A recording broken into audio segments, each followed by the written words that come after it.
Schmack-a-magob, Dr. Fuck here. Gonna put you up. A lot of people say, hey, why don't you review this band, that band, this band? Well, I have a podcast, and we have many episodes, hundreds of episodes where we talk about different bands. But I'm gonna put up a Kiss episode we did. It was for Crazy Nights, and we had Chris Siznak from Decibel Geek, Bill Wang, and my co-host Ian Wadley, and we talked about Crazy Nights.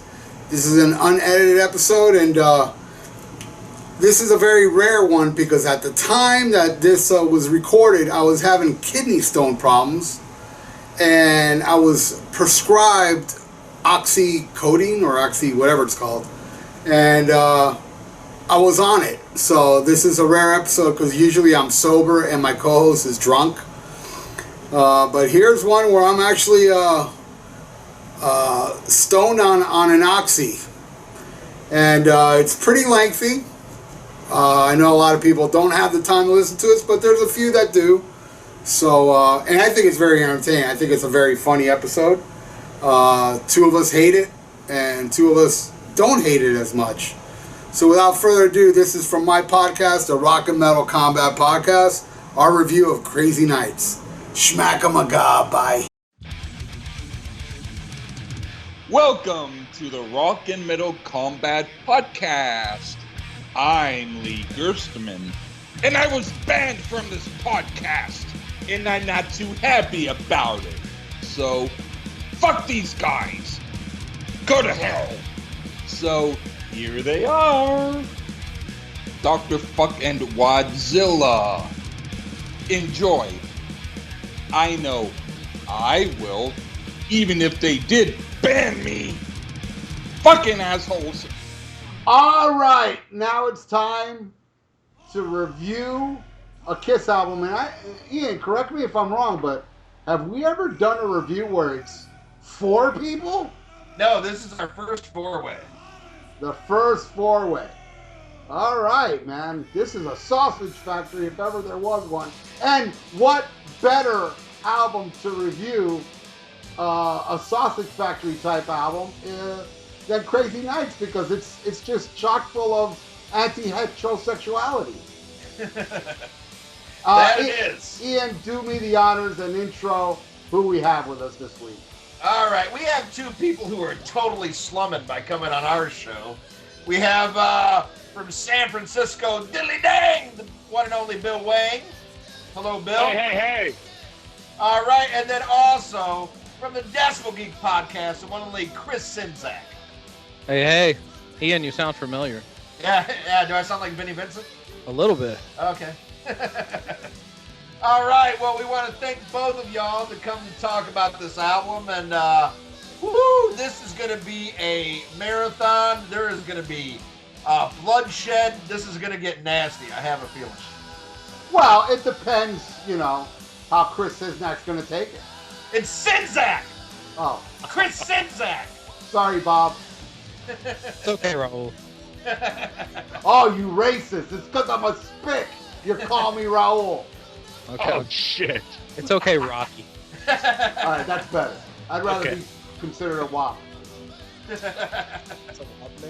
Oh, God. All right, well, let's have our guests go first, as we always do. Let's talk about when you first discovered this album and what it meant to you, and a little background on your history. Bill Wang, down in the Bay, why don't you talk to us about when you first heard Crazy Nights? Oh, yeah. Rock and Metal Podcast is the place to be. Diddly dee, bam, bam, bam. First and foremost, let me just say one thing. I just basically burned the box of chopsticks because I ain't going to need those for this podcast. You know what I'm saying? Diddly dee. Yeah. Anyway, here's the deal, man. By the time I fucking found this, by the time this album came out, this juncture, my music was just all about Metallica and Sabotage, right? That's all it mattered. But, when I heard this song, I got to be honest, I basically gave up on Kiss music as far as purchasing the music. Saw all the tours, but I remember specifically when I heard this song, Labor Day up in Sacramento, 98.5. Labor Day 87, and I was jet skiing. And this came on the radio, new single, about a month away from the release. Crazy, crazy nights. I stopped what I was doing, I laughed, and then I cried. Right, Chris Czynszak. I fucking hate this album. Liar! Yeah, you're right. I don't know. I like this album. This album, and it's fun. It's interesting that Bill mentions where he was at with what he was listening to when he discovered this album, because I really think the environment and where you're at, where your head's at musically, affects what you think of certain albums, and that's probably the case for this one. This album was my gateway drug into being a Kiss fan, which most people would probably be like, what? I guess I was about 11 years old when this came out, and I was into, actually Poison was the band I was into at the time, which is not that much. explains a lot. It does, I know. And Bam, bam. yeah, so I was into a lot of the hair metal stuff at the time, not even the good stuff, but I was into that, and then I saw a video from this album, and we'll get into that as we go song by song. And I don't know, I kind of dug it at the time, and I don't know, I just got into it this way. But I don't love everything about this album, but this album also holds a special place because it's what got me into Kiss, so I kind of have to give it some credit for that. All right, Ralph Vieira. I think where Chris's head was at was like at a glory hole.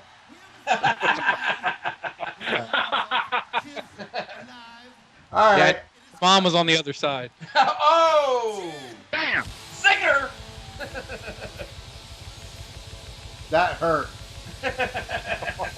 That's what your mom said. Oh! Man. Oh, he's on fire! God damn it. Why did I have to take an oxy tonight of all nights? I can't come back. This damn Peter says no. Oh, No, dude, he's on. That was like Mortal Kombat. Like, finish him. That was awesome. no, it wasn't awesome. Okay, I mean that was horrible. Ralph, what do you think of this album when you first heard it? I thought the first time I heard it was Headbangers Ball. They showed the world premiere of the title track. And you know, I mean, to tell you the truth, everything, like the album before, although I'm a big fan of Asylum, I wasn't a big fan of the videos. Like, I didn't like Tears of Fallen, I didn't like Who Wants to Be Lonely. All Night was alright, you know, but, so when I heard Crazy Nights, to me it was kind of like the same old. It's like, alright, another crappy Paul Stanley song, whatever. But I did go buy the album, because I am a completist. Now, I can't tell you how it was the first time I heard it. All I remember is that I've been terrified the first time I heard it to even now that I heard it. I haven't listened to this album, I think, in nearly like 20 years, or maybe even over than that. I mean, there's certain songs that I have heard, but, and I'll talk about those later. The songs that are, somewhat passable, but, because I used to make mixtapes of Kiss, and like on volume 17, I'd throw in a Crazy Night song. So, but yeah, to me, this was, at that point, the worst Kiss album. They did get even worse after this, but up to this point, I think, for me, Unmasked was the worst. But then when this album came along, it took the mantle of biggest turd they ever made up to that point. Because I do feel Hot in the Shade and Sonic Boom are both worse than this album. Amen. So, yeah. And I'll get into more of it later. Ian, what about you? Well, this was the first album that I waited for to come out. I discovered Kiss through Asylum. I mean, I knew of Kiss and I'd heard some Kiss, but I became a Kiss fan with Asylum. So this is one like I'm marking on my calendar. I've got to get this. And at the time, I was living in Southern Illinois with my dad, and I hung out at this record store every day after school. And I found out I could pre-order the single, which I got on 45. Not a cassette single, a real 45. And the first single was the title track, Crazy Crazy Nights, backed with No No No. And I knew the day it was coming out. I remember riding my 10-speed from, I was in 8th grade at the time. and I was so obsessed with Kiss. And, you know, this is about a year and a half of me being into metal. And at that time, through Columbia House and creating all these fake accounts with all my relatives, I have all kinds of metal now. I have cock rock, I have traditional metal, I have some thrash metal. So I was headlong into metal, but it was all about Kiss. And I came on board the Asylum, and then I went back. I got all the old shit except the Elder. At that time, I still couldn't get. But I had everything else, and I was waiting for this so much. And I'll never forget buying this 45. I'm so excited. I go home, I put it on my dad's record player, and I had to remember the little thing you had to stick in a 45? Yeah, I still have one of those things. It's very important to have. Right. So I had to stick that on there to play the 45, and I hear it, and I was like, oh, I don't like this as much as everything else. And then I flipped it over and played No, No, No, and I hated that even more. But I knew I didn't like it, but I couldn't admit it because they were my number one band. I mean, they were everything to me. At this time, Hit Parader was my Bible. And I remember like a special Kiss issue of Hit Parader that had like a little mini thing in between that you could pull out, and it had like the release date of every album. And that's how I knew the back catalog, because there was no internet, no nothing like that. This catalog had when every album came out, and that's how I knew what to buy, all this shit. And I love Asylum was like my thing. But the 70s Kiss was so fucking awesome too. And I was loving the metal era Kiss. But when I first heard this, I was really let down. And I know it seems trivial now, but I was also let down by, the look. Like they looked very pretty on the cover of this. And I also remember hey, it's not supposed to be called Crazy Nights, because in Hit Parader, I was told it was going to be called Who Dares Wins. Mm-hmm. And then I heard it was going to be called Condemnation. I was like, wait a minute, now it's Crazy Nights. But yeah, initially when I got the 45 a month before it came out, I was disappointed, but still it was Kiss. They were the greatest band in the world. So we might as well get into this. And Bill Wayne, why don't you take the title track? Yeah, kind of like piggyback on my introduction to the album generally, the Labor Day weekend of '87 I was telling you about. But now having the Monday morning quarterback revisionist history, I still feel the same way about the song. It's horrible. It's silly. It's poppy. It's it's like Kiss tried to be pop rock superstars and failed miserably. I was hating on the Bon Jovi and all that hair shit that Sinzak loved. I hate it. I fucking despise it. After Rat, and Dokken, mid-'80s. After that, I just gave up on all that shit. It was horrible. And the only redeeming quality of this song is lovable Bill Wayne Jr. likes it. For that reason only, I give it one chopstick. I love that. I'm telling you. Before we keep going, Bill, you make an interesting point, and this is kind of like, first of all, I gotta say, I always have to say this from now on, because me and Ian have had way too many fights for our own good, because I love the fuck out of this guy, and I don't know why I get in fights with him, because he is my peanut butter to my jelly. But he always confuses cock rock with early metal. Like early 80s metal. He'll always put up like a Rat video, cock rock, or, this and that. But Bill brings up a great fact. Dokken, Rat, all this shit before Poison and Bon Jovi came along. Dude, that shit was hard rock metal. Nobody called it cock rock. Nobody called it hair metal. Nobody even called it pop or nothing like that. That shit was considered metal.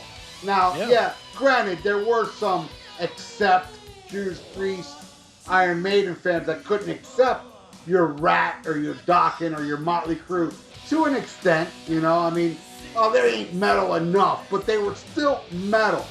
Now, American metal. Exactly, and then you go to Lick It Up. You go to fucking Creature of the Night, and shit. I really don't like Animalize, but I would even say Animalize was not cock rock. You know? Yeah. It was metal. Great. It was metal. 1984, absolutely. It was American metal. To me, it all started with Bon Jovi and Poison. That's when all these bands turned into cock rock, including Rat and Motley Crue and all those bands before. You know, I mean, Dokken kind of broke up. Well, no, not true. Back for the Attack, I didn't think was a fucking cock rock album. But I'm sorry, I'm a little fucked up. Hey, for the first time, I'm fucked up with all you guys because I know everybody's fucked up on something, right? Yep. Damn right. Chris, what are you drinking? Yeah, I'm drinking Jekyll Brewing Southern India Pale Ale. Awesome. So you are our guest. So I guess we'll throw it to you about what you think of the title track, and you better like it, you son of a bitch. As catchy of a song as you're gonna get, even in 1987. The Paul Stanley's got a great vocal on it. Yeah, the lyrics are cheesy, but I mean, for younger fans like me at the time, that's what we were into at the time. I will say my criticism of the song: the rhythm guitars are way too low in the mix, and that's I can't even remember the big word because I've had too much to drink. But that's symptomatic of a lot of Paul's songs on this album. Paul was wanting to be a pop star at this time, and some of his songs suffered because of this. But I will say, Bruce Kulick has a really good solo on this song, and it's actually one of those solos you can kind of hum to yourself. So I dig the song. I think it's a cool song. You know, I gotta say, Ian, can I talk about the song now, or do you want to go? No, go ahead. All right. I feel like the problem with this song is that a really good song is really low in the mix on this one. I guess that wasn't funny. Tip your waitress. Try the veal. All right. Till Thursday. This is like, please like us. You know, and I think here's the thing that I don't know how old I know Bill's more my age, where Ian and Chris are a little, you know, they were a little younger back then. But Kiss was really not doing well. Even as everybody always talks about, they were selling millions in the 80s and this and that, which is true. They weren't suffering. They weren't suffering sales-wise, but dude, their tours were not. They were not sellout tours. Let me put it this way: it wasn't until Hot in the Shade of all albums that they started really selling tickets. And Slaughter helped out that. Yeah, and Winger and Faster Pussycat. But hey, Wasp didn't help Asylum. Ted Nugent didn't help Crazy Nights. I went to all those shows, and it wasn't Ted help anybody in 1987. Well, yeah, well, that's true. You got. Well, he helped the NRA. That's true. No, well, anyway, so Kiss were, and this album, I think what Kiss was trying to do was get a little more, since Asylum was kind of like tanking attendance-wise at shows, they went back to the drawing board to come up with something even more Miami Vice-ish of the time. If you listen to this album, it is, come on, man, whether you like it or not, there's a lot of shit I like that I listen to and it sounds dated as fuck. But yeah. I still like it, but it's dated as fuck. This one, what's that, Chris? A lot of this stuff is very dated. Yeah. This album, it's like, see, because to me, man, Asylum was a kick-ass album, and I don't think that one sounds as dated as Crazy Nights. No. I just don't. It doesn't have that slick production and keyboardish, and you know, it's just too polished. You know, it's so squeaky clean, and you know, and everybody was complaining about Gene not caring about Kiss during that time, and which I guess is true during this time. But I enjoyed Gene's songs on Asylum, and I loved While the City Sleeps, and fucking Lick It Up, he was on fire. But this album is, this is where Gene really, really fucking didn't give a fuck. And I disagree. I disagree too. That's because both you're young. You don't understand. I agree 100,000%. Me and Bill are wise. And we know our music. Fair. And we know our music. Bam! But here's my point. Like you guys are saying, oh, I disagree because Gene cared it. I honestly think this is the album, and then the next one is where Gene just didn't give a fuck. And you know what? I still prefer Gene's songs over Paul's on this album. As much, I do. and I don't like Gene's songs that much on this album, but I feel like his songs were even, I don't know, a little more. Come on. A little more ballsier than fucking Paul. Let me clarify to what I say. I'm not saying Gene cared more, but I'm saying I enjoy Gene's songs more on this than I do Paul's. Me too. For the first time. You know what? And I agree with both of you. But I still think those songs suck. But I think they suck less than these two songs, the Paul song. But we'll get into that when we go track by track. I have nothing more to say about Crazy Nights. I know Chris said, he loved Bruce Kulick playing. Man, to me, Bruce Kulick, and believe me, I met Bruce Kulick. I know Bruce Kulick's childhood girlfriend. Damn it. Sorry, this guy keeps calling me. And I know his childhood girlfriend. I've been backstage. I've met Bruce Kulick. Super nice guy. Gave me a copy of Audio Dog. Great guy. Great guitar player. But I honestly feel as a guitar player, you could play me anybody and I wouldn't know. Like if you played me a song that had Bruce Kulick on it, I couldn't say, "Hey, that's Bruce Kulick." You know? Well, I'm not saying he's ace, but I'm saying that and there's also moments on this album where I think he's playing generic guitar stuff, but there's also moments on here where he does do memorable stuff too. Well, okay, and like you said, I can't wait to hear what those are.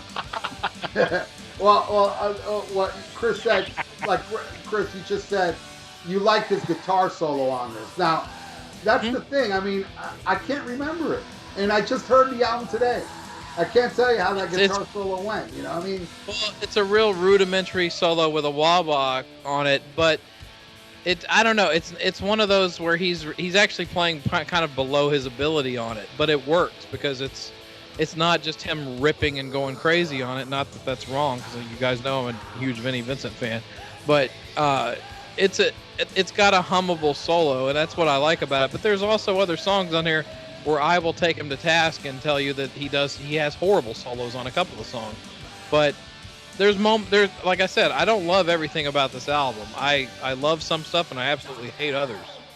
I just feel like this was the height of Bruce really doing what they're telling him to do. You got to be contemporary. You got to be like the '80s guitar players. You got to do your Eddie Van Halen's and your, whatever was popular at the time. You got to stay that route. I think he was more that way than he was on Asylum, and even Hot in the Shade and Revenge and shit like that. I think this was the height of Bruce doing what to be told how to play and how to play it, and so on. And honestly, you're probably 100% right, because the fact is, anyone who knows the history about this album knows that they were putting all their eggs in one basket with this record, and they were trying to basically replicate what Ozzy did and what Hart did by using Ron Nevison and getting radio-friendly songs out there. I'm not going to deny this album was Desmond Child, your past guest, had something to do with this, Chris. I don't know if did he write anything on this album? I'm not sure if he wrote anything on this album. Yeah, Desmond Child, writing influence, put it that way. Didn't Desmond Child write Reason to Live? Didn't he write that one? He might have been involved with that one, but he also they also brought Diane Warren in, who was involved with Aerosmith stuff too. Right.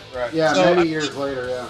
We're completely they were trying to get back on top radio-wise. They were trying to basically repeat what Aerosmith had just done with Permanent Vacation. But I do think, like I said, there's good stuff and there's bad stuff on here. But I guess it's also, as I said at the beginning of this, it's also where your head's at and where you're at with your, with what you're listening to at the time. Well, Chris, I think your head was at that glory hole with my mom. It was. I think both of you were taking turns on cocks. Ian, what do you think of this song? All right, well, even at 13, I knew this song sucked. Way too much keyboard. I don't like the triple, almost quadruple tracking background vocal by Paul. I mean, shit. it was the first single. It was the only song that was from this album that was played after this tour. It was played on the Hot in the Shade tour, and then it was played again on the Sonic Boom tour. Right. Really? Yes. Yeah. And the only album that's played less than this live is The Elder. So that For good fucking reason. yeah, and Hey. exactly. Did you hear that, Bill? Yeah, I'm basically just sighing. Like, trust God. Yeah. Oh, I'm sorry. Hey, leave Bill alone. He's trying to pick the seeds out while he's rolling a doobie. About that awesome macho anthem, Just a Boy. Yeah. Odyssey. I love that. Oh, please, let's not talk about how macho Elder is. We're talking about Crazy Nights after All right. Yeah, all right. wait till we get to My Way. Oh, yeah, shit. Yeah. Fuck. All right. Well, Shit. let me get back to the song. It was the first single. It didn't do too well in the States. It went to number 65 on the Billboard Hot 100. Went to number 37 on the mainstream rock charts. But surprisingly enough, and this really throws me off because so much great metal comes out of England, this was the biggest Kiss song in England ever. It was their first top 10 single. It went to number 4 in England. Yeah, big hit. You know, As did the album. In the Yeah. UK. you know, I just had a girl stay with me for a week from England. If I would have known this, I would have punched her in the face. There you go. But is she into that? Oh yes. She's 18. She doesn't even know it exists. Yeah. But no. Seriously, when I first heard this, I was disappointed. And I'm not gonna lie. At this time, hey, I like Slippery When Wet. I like some cock rock, but I was like, man, this isn't as cool as Asylum. It's not as heavy. And I'll be real honest, I take shit from this all the time. I think Kiss looked cool as fuck on Asylum because that's when I discovered them. Wow. It Wow. No, Really? Wow. well, that's when I discovered it, dude. And like I said in the Asylum episode, Glory hole. they- Glory hole. to me, they look like rock stars. Like I didn't know anybody who looked like that in real. Like nobody at the mall, and nobody at the Chess King looked like that. They look fucking like rock stars. But so did Doc and all that shit. But at this time, Kiss was a total a trend jumper. I mean, to me, true Kiss died with Alive 2. Because after that, I agree also. after that, they jumped every trend. And another artist that I'm putting in the same category is Alice Cooper. Was an artist that, they had a sound that made them what they were, what everybody identified. But then when they got so big, then it's like, oh, well, fuck, I want to stay on top.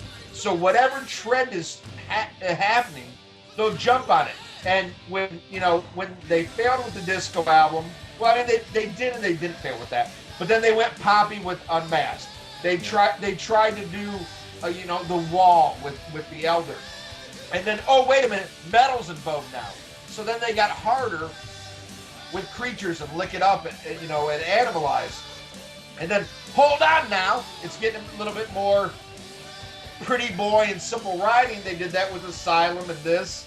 And, like Cooper did the same thing. Like, he went cock rock with Constrictor, and shit like that. So it's like these bands that they get somewhere, and you can say the same thing with Metallica. They have a signature sound, but then when they reach that peak, like, oh, wait a minute, something new is coming along. We have to sound like this. And it would take years before Kiss would come back to it. And even though everybody hates the album, Sonic Boom is more Kiss playing Kiss-like. I mean, granted, the songs aren't that strong, but it sounds more 70s Kiss-like than anything else. So they're chasing trends. And that's what they do. I call this album Kiss Jovi, because that's what it is. It's them trying to, like, okay, we're going to have keyboards. It's going to be all about the chorus. We're going to use a glossy producer. And still, at the time, I didn't like it as much, but I couldn't admit it because they were my favorite band. But we've talked enough about this fucking song. Let's go into the next one. Bill Wang, I want to hear your hatred for "I'll Fight Hell to Hold You." You're going to hear it, but just real fast, let me go off script. I'm with Ralph. Maybe not necessarily of when A Silence came out in '85. I did see the tour Wasp open. Nice. But looking back in a retrospect aspect from Monday Morning Quarterbacking, I'm starting to really dig Asylum. And we're talking the last 5 years. So that being said, number 2, I'll Fight to Hold You. I'm going to be quite honest here. One of the few decent songs. I like the riff, and I like the story of the evolution of the riff. There's been Bruce Kulick has stated in a couple of interviews just the difference of the different sort of riffs or whatever. It's one of my favorite songs on the record, but it's still only getting 2 chopsticks. So there you go. All right, Chris Czynszak. I think it's definitely the most complex song on the album, especially writing wise. The riffs are good throughout the whole thing, especially like the build up on the pre-chorus and the pre-solo. Some really good guitar playing on this song. It's definitely not Bruce's greatest solo, but it'll work. But it is to him kind of just showing off. The outro solo that he plays at the end of the song is really good. Lyrics are cheesy, just like the first. The lyrics are cheesy through pretty much all of this record. Let's be honest. But then again, it's Kiss. I mean, fuck. Look at the stuff they put out in the '70s. It was cheesy too. The Eric Carr has great drumming on this song, and I think this may be. Yeah, I guess I'd say this is probably, in my opinion, Paul's best song on the album, because he wasn't taking a stab at radio with it. So I think it's the most honest Paul song on the record, because most of Paul's stuff on the record I don't like. All right, Ralph, what do you think? You know what? And it's gonna sound weird me saying this, but I really hate the song. Especially that that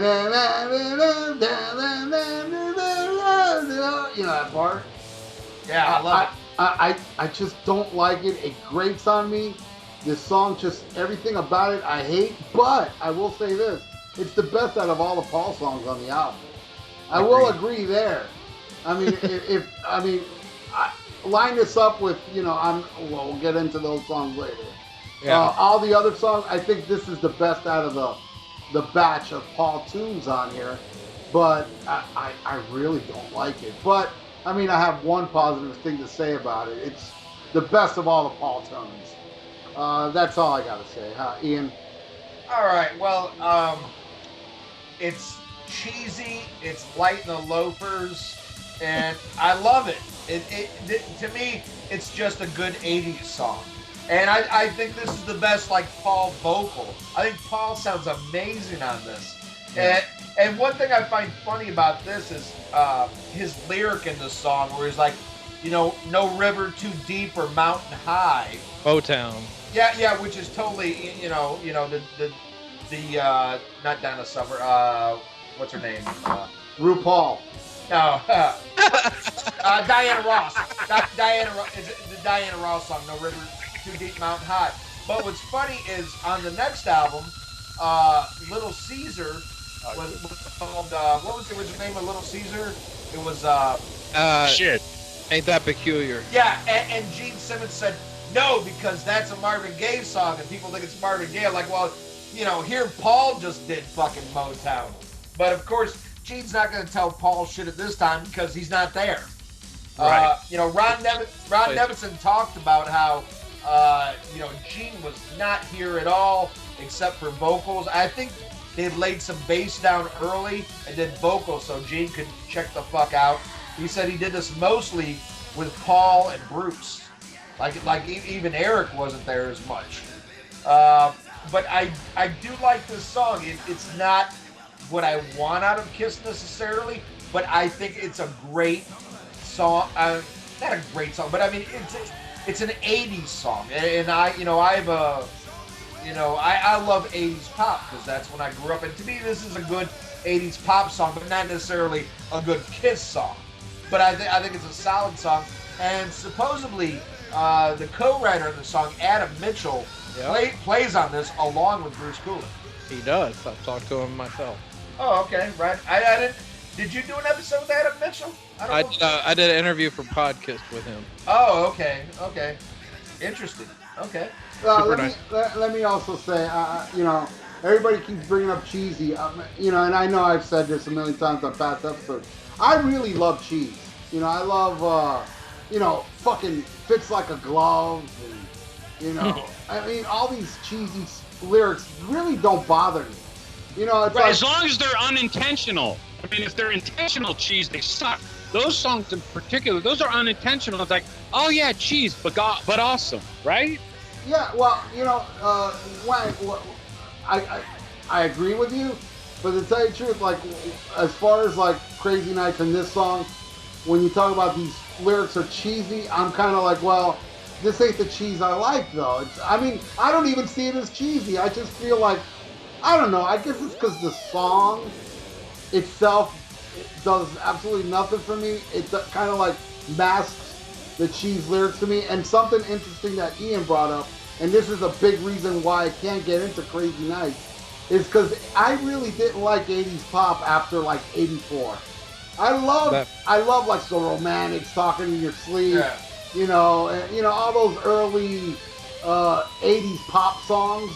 Well, I loved them. I like Candy, all that shit. I loved all that stuff. But No, I agree with you there, Ralph. Like I love 80s pop, but I know what you're saying. Like after the middle part of the 80s, that's when it was all like processed keyboards, and that's what this is. yeah, This is late 80s pop. This is more Paul Abdul than Bow Wow Wow. Mm-hmm. exactly. There, well put, Ian. And Great analogy. that's probably why, you know, because 80s pop really bothered me. You know, in the later on, like, you know, with the CNC Music Factory and all this, you know, I mean, to me it was just cookie cutter shit. And I really see Crazy Nights as kind of like that type of cookie cutter. No, you're right. You're absolutely right. It was for the time, and in retrospect, it's like, at the time, I hated it. And I remember when I went to go, because the thing is, I would see Kiss, I don't give a fuck what they would release. You know, I was just a concert goer in the 80s. I loved Arena Rock. Even if a band released shit, you know, I went to go see the, you know, just, you know, I didn't like girls, but I went to go see that show, and I really did enjoy it. Now, the Crazy Nights show, I gotta say, I didn't enjoy it, and I don't mean to sound trendy or the dead man syndrome bullshit, but goddamn, man, to me, Eric Carr's drum solo that night, and A Hot in the Shade, I was lucky enough to see that too, because I understand they stopped him from doing drum solos on the Hot in the Shade tour, but not the show I saw. And Me neither. it was a highlight. Animalize, Asylum, all, and, you know, and Lick It Up and Creatures with the Tank. Eric Carr always did an amazing drum solo, and it was always different every year. And I do remember that Crazy Nights was probably one of the best drum solos I ever seen him do. Really? Because at that time he had like the electronic drum. The Simmons pads. pads. Yeah. I loved it, man. I loved it. He was doing sound effect shit, and I loved it. I think he I may be, I don't know if I got it mixed, but it wasn't that the tour he would hit a tom and it would do like, Who Are You? Like, you know, the little... Who Are You? They did on the Asylum tour. Oh, okay, maybe I got... No, I'm sorry, they did Won't Get Fooled Again. No, He did it on. No, I'm talking about during the drum solo. He would hit a tom, and then it would do the sound effect of Who Are You? It would trigger it. It would trigger it. Yeah, it would Exactly. I was there. trigger the San sound. Francisco Civic. Absolutely. Yeah. And then he would do like drum rolls and then hit it again to get that sound constantly. And I really did enjoy it. I thought that was original, different. You know, I just thought it was fucking cool as fuck. Well, I mean, what you don't know, you might know, Ralph, because you're a musician.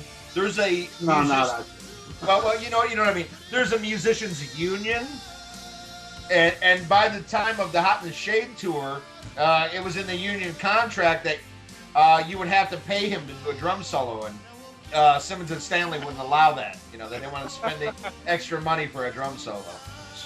Is that true, or is that like a joke you just made? The sad fact is, you had to ask. yeah. Well, I'm on an oxycodone, bro. No, I'm just saying No, it's the no, most. in other words, the fact that you had to ask it, it's basically legitimizes the point. Yeah. Absolutely. Yeah, and that's not anti-Semitic, but Jews are money hungry. Just ask Steve Kirsch. Bam. I love the little bams that Bill throws in. It adds a little bit, right? Yeah, it's like an exclamation mark where Ian doesn't sound like he's gonna do an exclamation mark, but when you do it, it makes Ian even funnier.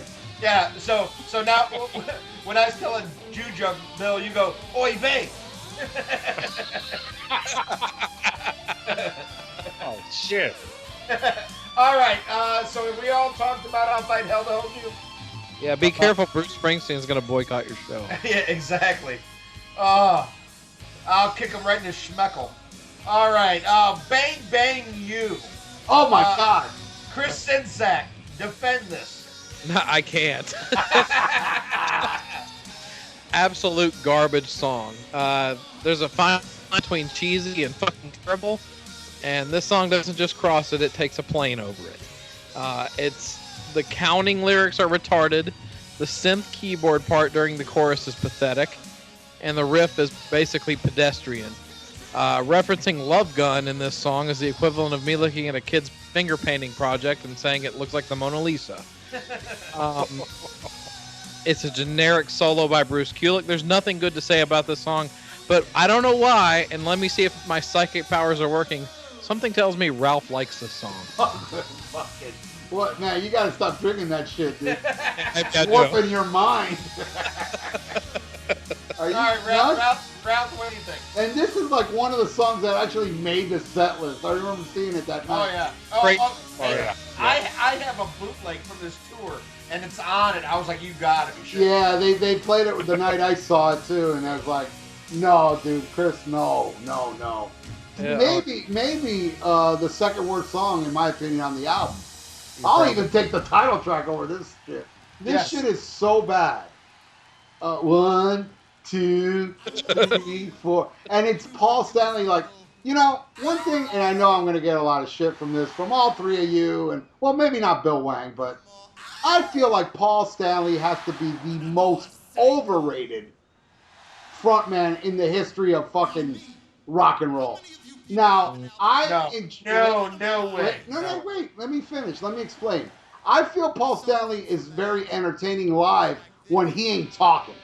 When the guy's like running around and dancing and prancing. I mean, some of it's just too fucking gay for me, but some of it's really cool. Like, he does some good jumps and, he gets into it, and I dig some of it. But man, when he talks between songs, and to me, like, the way he sings Bang Bang You is what I just can't stand about the guy. That tone and that voice, like 1, 2, 3. It's like, look at me, I'm fucking cool. Ooh, and then the nurse like gets my 501 G's and you know what I'm saying? It's like so bad. It's like, please let me be David Lee Roth. It's pathetic, and Bang Bang You epitomizes Paul Stanley to me as a frontman talking. And then now Paul Stanley's a fucking preacher. People! I mean, have you guys heard Let Me Get This Off My Chest? Have you guys heard this? Yes. Oh yes. Oh my God. And to think I've seen so many people say the best frontman ever is fucking Paul Stanley. I'm like, you gotta be shitting me. This is one of the worst ever, man. I would put him up there. Well, I will tell you this: the guy is scripted. I'm a big Kiss fan, and I did a lot of Kiss video collecting, and I really did love the Hot in the Shade tour. The motherfucker said the same thing every goddamn night. Right, but how many times does David Lee Roth say, "Look at all the people here tonight, live in front of your naked, steaming eyes," and it still works? Yeah. Still works. I wonder if that rubbed off on Paul. See, when Dave did it, it was cool. When Paul did it, it was fake. Yeah, I'm going to ask Stephen Kirsch, but I think it's a Jew thing. Ian, we're gonna lose like Israel if you keep this shit up. We have one Jew listener, and he's going nowhere. I do remember at one point thinking, man, Paul Stanley goes to the doctor alive. Yeah, I went to the doctor, and he said, that baby had a tongue so long. And you know, just the way he talks, the way it's like, I mean, especially, this was Paul Stanley at his worst, I feel, as a frontman. Animalize, dude, that Animalize Uncensored, the intro to Love Gun. It's a classic. Holy fuck, dude. And you know, then dude, Chris, seriously. What? Are you gonna tell me it's good in any way? I was 11 years old. Give me a break. No, well, I'm talking about now. I'm not talking about 11 years old. No, it's cringeworthy now. Let's just say there's a reason that they never like re-released Animalized Live. Yeah, no shit. And, fuck that. And Animalize and Asylum was really the same shit. He did the same thing, and I gotta tell, and Paul tried so hard. I mean, I'll tell you how hard he tried to be like, I love chicks so much that during the Animalized tour, I was pretty close that at one point he went down and he started playing with a chick's tits. Like, he actually physically lowered her top. She had like a tank top, and he was just grabbing and caressing her tits, like during a guitar solo, you know? And but to me, it's like, I bet you anything, when the song was over, he ran to the back and like put, hand lotion on his hand. Ew! And grabbed the cock to wipe off the tit. Man. I mean, he did recycle shit. I mean, at one point in the 80s, I think he was like, I hear some of you like Tab and New Coke. Tab and New Coke. Crystal Coke. I hear some of you like Crystal Pepsi and Zima. You know. I was talking to somebody backstage before. Anyway, so yeah, fucking what was I saying? I forgot. We're really on song number 3 right now. Yeah, I know. Keep drinking, kids. This will be a 2-hour episode, no doubt. All right, who's gonna? I already talked about this terrible song, right? Bill, did you talk about Bang Bang You? No, I'm about to. But, all right, here we go. But piggyback on Dr. Fuck. Warm it up, Wayne. I'm about to. Warm it up, Wayne. Yeah. Anyways, to piggyback on Dr. Fuck, sans the post, lick it up, Paul Stanley rants and, bullshit, like he was saying, he's my favorite frontman. 73 to 80. That being said, Bang Bang You. I'll take Sonny and Cher's Bang Bang My Baby Shot Me Down over this pile of shit any day. Possibly one of the worst songs ever written. 2 words come to mind: silly and dumb. I'm telling you, this gets 0 chopsticks. It has no redeeming value. It's absolutely rubbish. So we're unanimous on Bang Bang You. All right, well, let Pretty me say much. a little thing here. Bang Bang You, according to Paul Stanley, says, this is a classic story about boys and a toy. And it was only performed on the Crazy Nights tour. Thank fucking Dave. Oh my God. Hold on. Wait. Wadzilla, are me and Ralph, are we the only 2 that actually saw this tour? I didn't see it. Yeah, no, I didn't see, I was, at the time this came out, dude, my dad hated fucking Kiss. Hated Right, Kiss. I remember. Yeah, he wasn't taking me to see this shit. I was too young. I didn't get to see him till the Hot in the Shade tour. Me too. Okay. Which I saw twice. Once with Slaughter and Pastor Pussycat, and once with Slaughter and Winger. And so I missed this tour. But my friend saw it, who is so funny. Robert Clanton. I have not seen this motherfucker since 1989, but he wrote a Kiss fanzine called the Kiss Assault Force, which was thanked in the liner notes of Hot in the Shade. He saw them with Anthrax opening up. Nice. Yeah. So So did I. Yeah. Bang Bang You. That shit is fucking horrible. And I'll take the next song, which is No No No. Now, this is one, like I said, this was the B-side that I had on the 45. And while I wasn't crazy about Crazy Crazy Nights, I really hated this song. And it went through a couple different gestation periods. At one point it was called Assume the Position. And At another point, it was called Down on All Fours. I mean, classic Gene types. Typical Gene. And this was based off a Bruce Kulick riff, and him and Eric Carr wrote this, and Carr was like happy to play, like the double bass and everything, and then Gene came in and said, "No, hold on, let me dumb this shit down." Right. But I will say, this is Kulick says this is his favorite song that he did with Kiss because he said it's fast, furious, and it features me a lot. And in hindsight, this is one of my favorite songs on the album. I fucking love it. It was only played on the Crazy Nights tour. Like I said earlier, the only one that survived to live another day was Crazy Crazy Nights. Yeah. But I hated this song at first, but now, like, listen to it with my musical taste and definitely are heavier. It's like, oh, this is. I listen to it now, and yeah, there's a lot of like Van Halen ripoff, guitar-wise, drum-wise. The lyrics aren't the greatest, but to me, it's far more what I want out of Kiss than what you hear on the rest of the album. No, No, No is borderline my favorite track on this album. What do you think, Chris Sinzak? Wow. Okay, we differ on this song. I knew it. Yeah. I think the Bruce and Eric Carr jam at the beginning is okay. It's nothing earth-shattering, though. It's like, okay, what's Van Halen doing? Let's try that.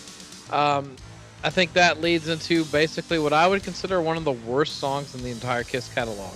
Wow.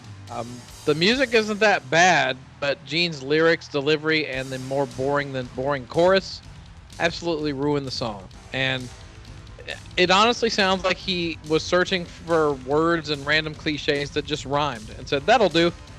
And the only positive I can take away from this song is Gene's bass sound. And I guarantee that this must have been an argument between him and Ron Nevison because the bass is like the loudest thing on the whole song. Other than that, I think the song blows. I like what you say. It reminds me of the back picture of this album because you see Bruce Kulick grabbing his guitar like somebody's going to take it away and give it to C.C. DeVille. And it looks like C.C. DeVille's guitar, too. Exactly. It's like a keyboard player behind the curtain at the concert. Exactly. Who was it this time? Was it Gary Corbett on this tour? Yeah, he played live with them on the tour. Yeah. Okay. All right, Bill Wang, what do you think of No, No, No? Oh man, without being repetitive, you guys, I recall the moment I heard this song. I basically lowered my head, put my hand on my forehead, and just said to myself, gasping, no, no, no. And the only redeeming quality of this song is Bruce's cool solo. I like it. So for that and that only, I'm going to give it at least one chopstick. Oh, wow. All right, a positive note. Ralph, Yeah. I mean, there are a couple, I must admit. Ralph, why don't you come out of your soma coma and tell us what you think? All right. I don't know if you all know. I'm sure Mr. Bill Wang, because I love Mr. Bill Wang, and I know he knows this about me. I made a video for every single Kiss album. I chose a song from every Kiss album, and the song I picked from Crazy Nights was No, No, No. So if you go on YouTube, I made a video for No, No, No. It's the one song.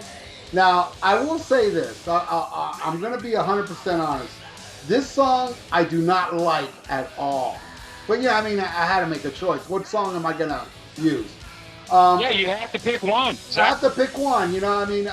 And, you know, like I'll give you an example, like Unmasked. I'm not a big fan of Unmasked, but I love Naked City. So I made a video for Naked City. Hey, let me just say, there's a great podcast, Rock and Metal Combat Podcast, the Unmasked episode. You got to listen to that.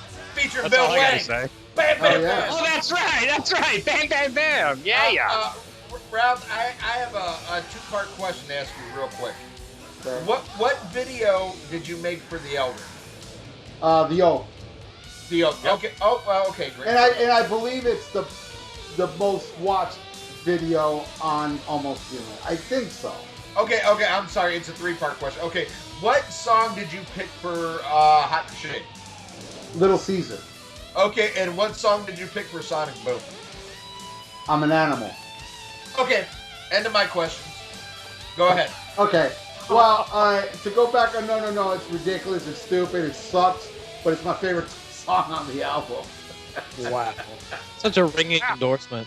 It's not saying much, but you got to pick one. I mean, I come have to. on. Hey, if you're gonna tell me what's my favorite song, it's like, okay, this one has more peanuts in the shit than the rest of them. Like, exactly. Like, I picture Ralph with like dishwashing gloves, actually picking the turd out of the toilet and putting pledge on it. You know, like, okay, you win. And if you want to see me do that, go on YouTube. The No video. You see me do it during that video. Well, I thought you did that with the video you posted with the porn star too. No, I haven't posted that one yet. I don't think I think I will be banned from planet Earth if people see that video. Oh, God. You have to charge money for that one. I don't think anybody wants to pay to see that. Hey, not to suck your dick, Ralph, but 4 million people have watched him, baby. Bam. Oh, that's right. I'm happy to announce. Thank you for bringing that up, Bill. You're very welcome, sir. My channel just passed the 4 million mark. And this is the crazy thing, Bill. I don't know if you noticed this. It hit 4 million. I know. It hit 4 million in the morning, like while I was at work. And then later on at night when I went to show people, hey, my shit passed 4 million. It was at 4,002,000 in like 3 hours later. It got like 2,000 views like in hours. Yeah, my channel's pretty fucking amazing. Well, not to steal your thunder, but 32 people listened to our Ron Keel interview. So I just want to throw that out there. Well, that's because you're on the show. Oh, okay. Oh, Diddly D. Diddly D. Bam. All right. Bill Wang, you sound hot. Why don't you talk about Hell or High Water? Sound hot? I'm hot as fuck. You know, you partied and drank beer with me. Mrs. Wang, am I hot? Hello. Anyways, number 5, Hell or High Water. Well, here we go again. It's one of the very few decent songs. I like the chorus. Bruce, I dig the solo. It's a decent song.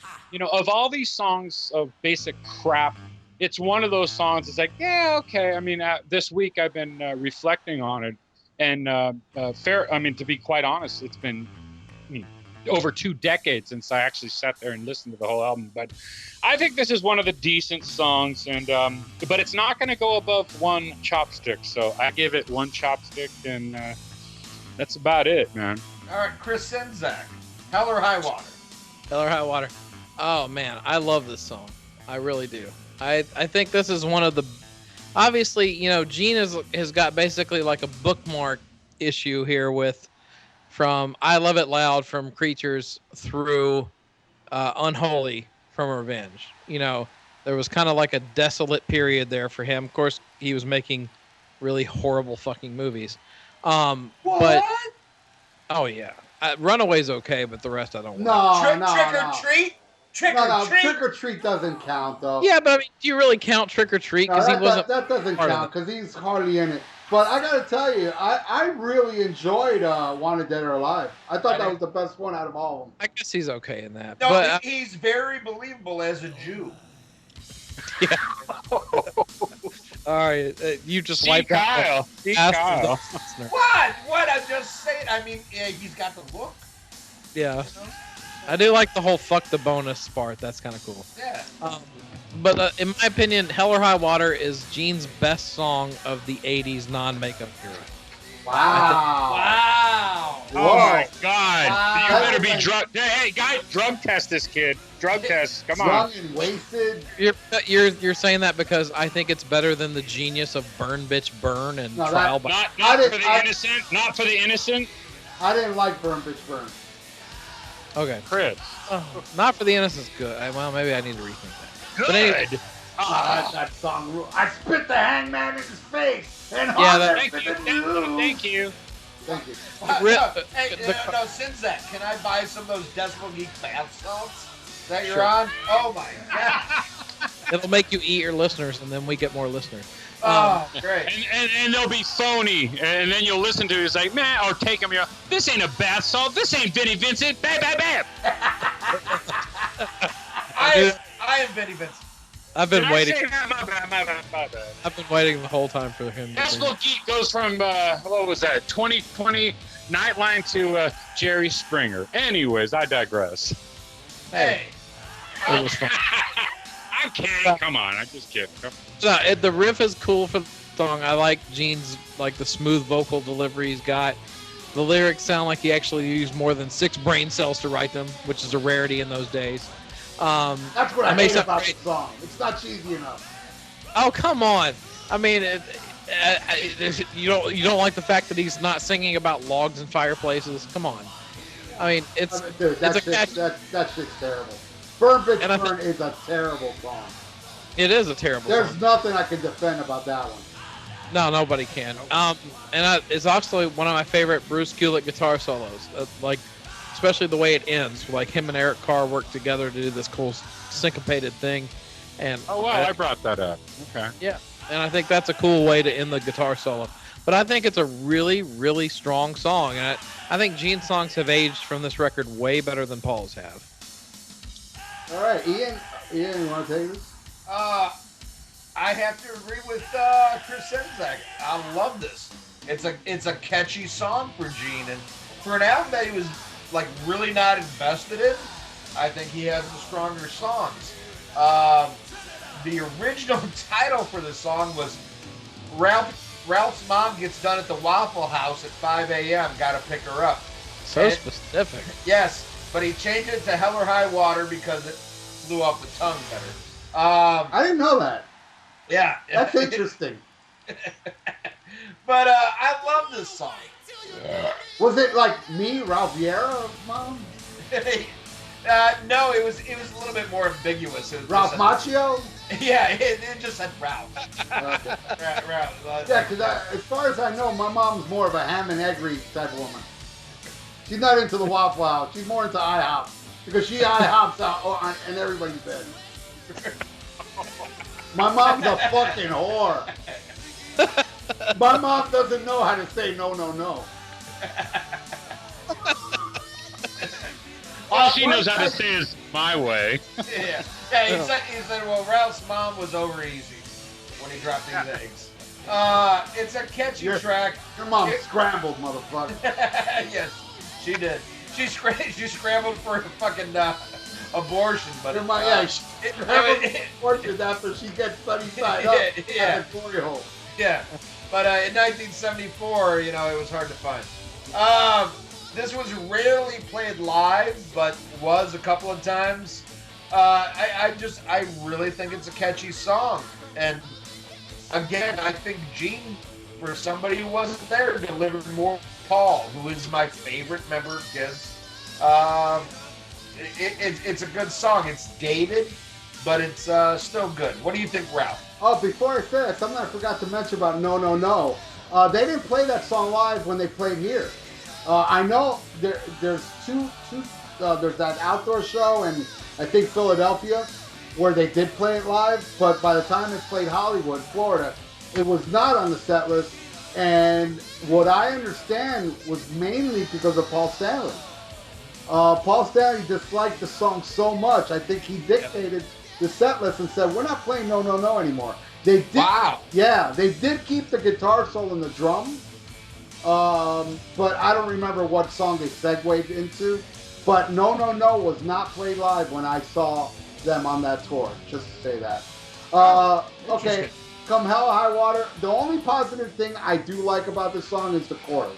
Come Hell or High Water. I like that. I thought that was good. But no, I don't like that. Here I am. I don't know, dude. It's just...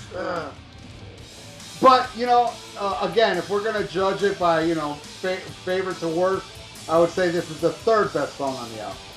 There's one I like a little more, and it's another Gene tune. I don't like it, but I do like the chorus. What's the song after this? My Way. The worst song on the album.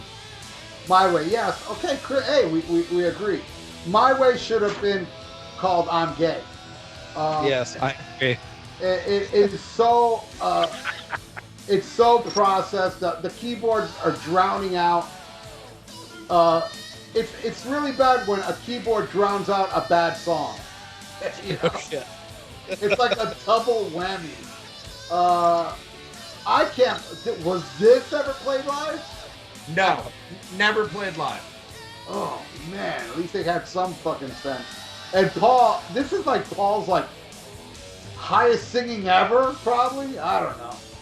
It's just so. His voice grates on everything about this song is bad, and his voice is it just grates on me like I can't stand this fucking song. Yes, by far the worst song of the '80s. Kiss. I think so. Well. Remember, Read My Body was '89. All right, okay, you got me there. Second. Close, all right, very close. You know, I always keep Point flip, thinking. point I flip. always keep thinking "Hot in the Shade" is '90 because the tour was in '90.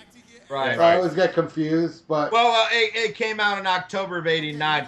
But the reason why I give Read My Body worse than this is because at least this was an original piece of shit, where Read My Body was a straight up pour some sugar on me wannabe piece of shit. Yeah.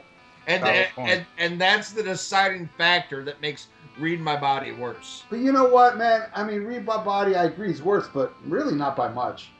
Right, but I mean, like I said, if you remember when we did our top 10 worst Kiss songs, Paul Stanley's my favorite member, and I think he showed up more than any other member.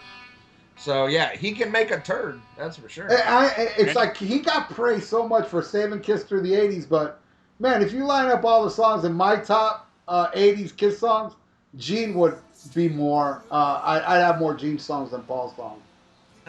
I really look. For example, I mean, this album, as much as I dislike the Gene songs, I like them more than Paul's songs. But yeah, My Way is just fucking Bill, take this one. Oh man, My Way. Where do I go? You know, Frank Sinatra. It's not.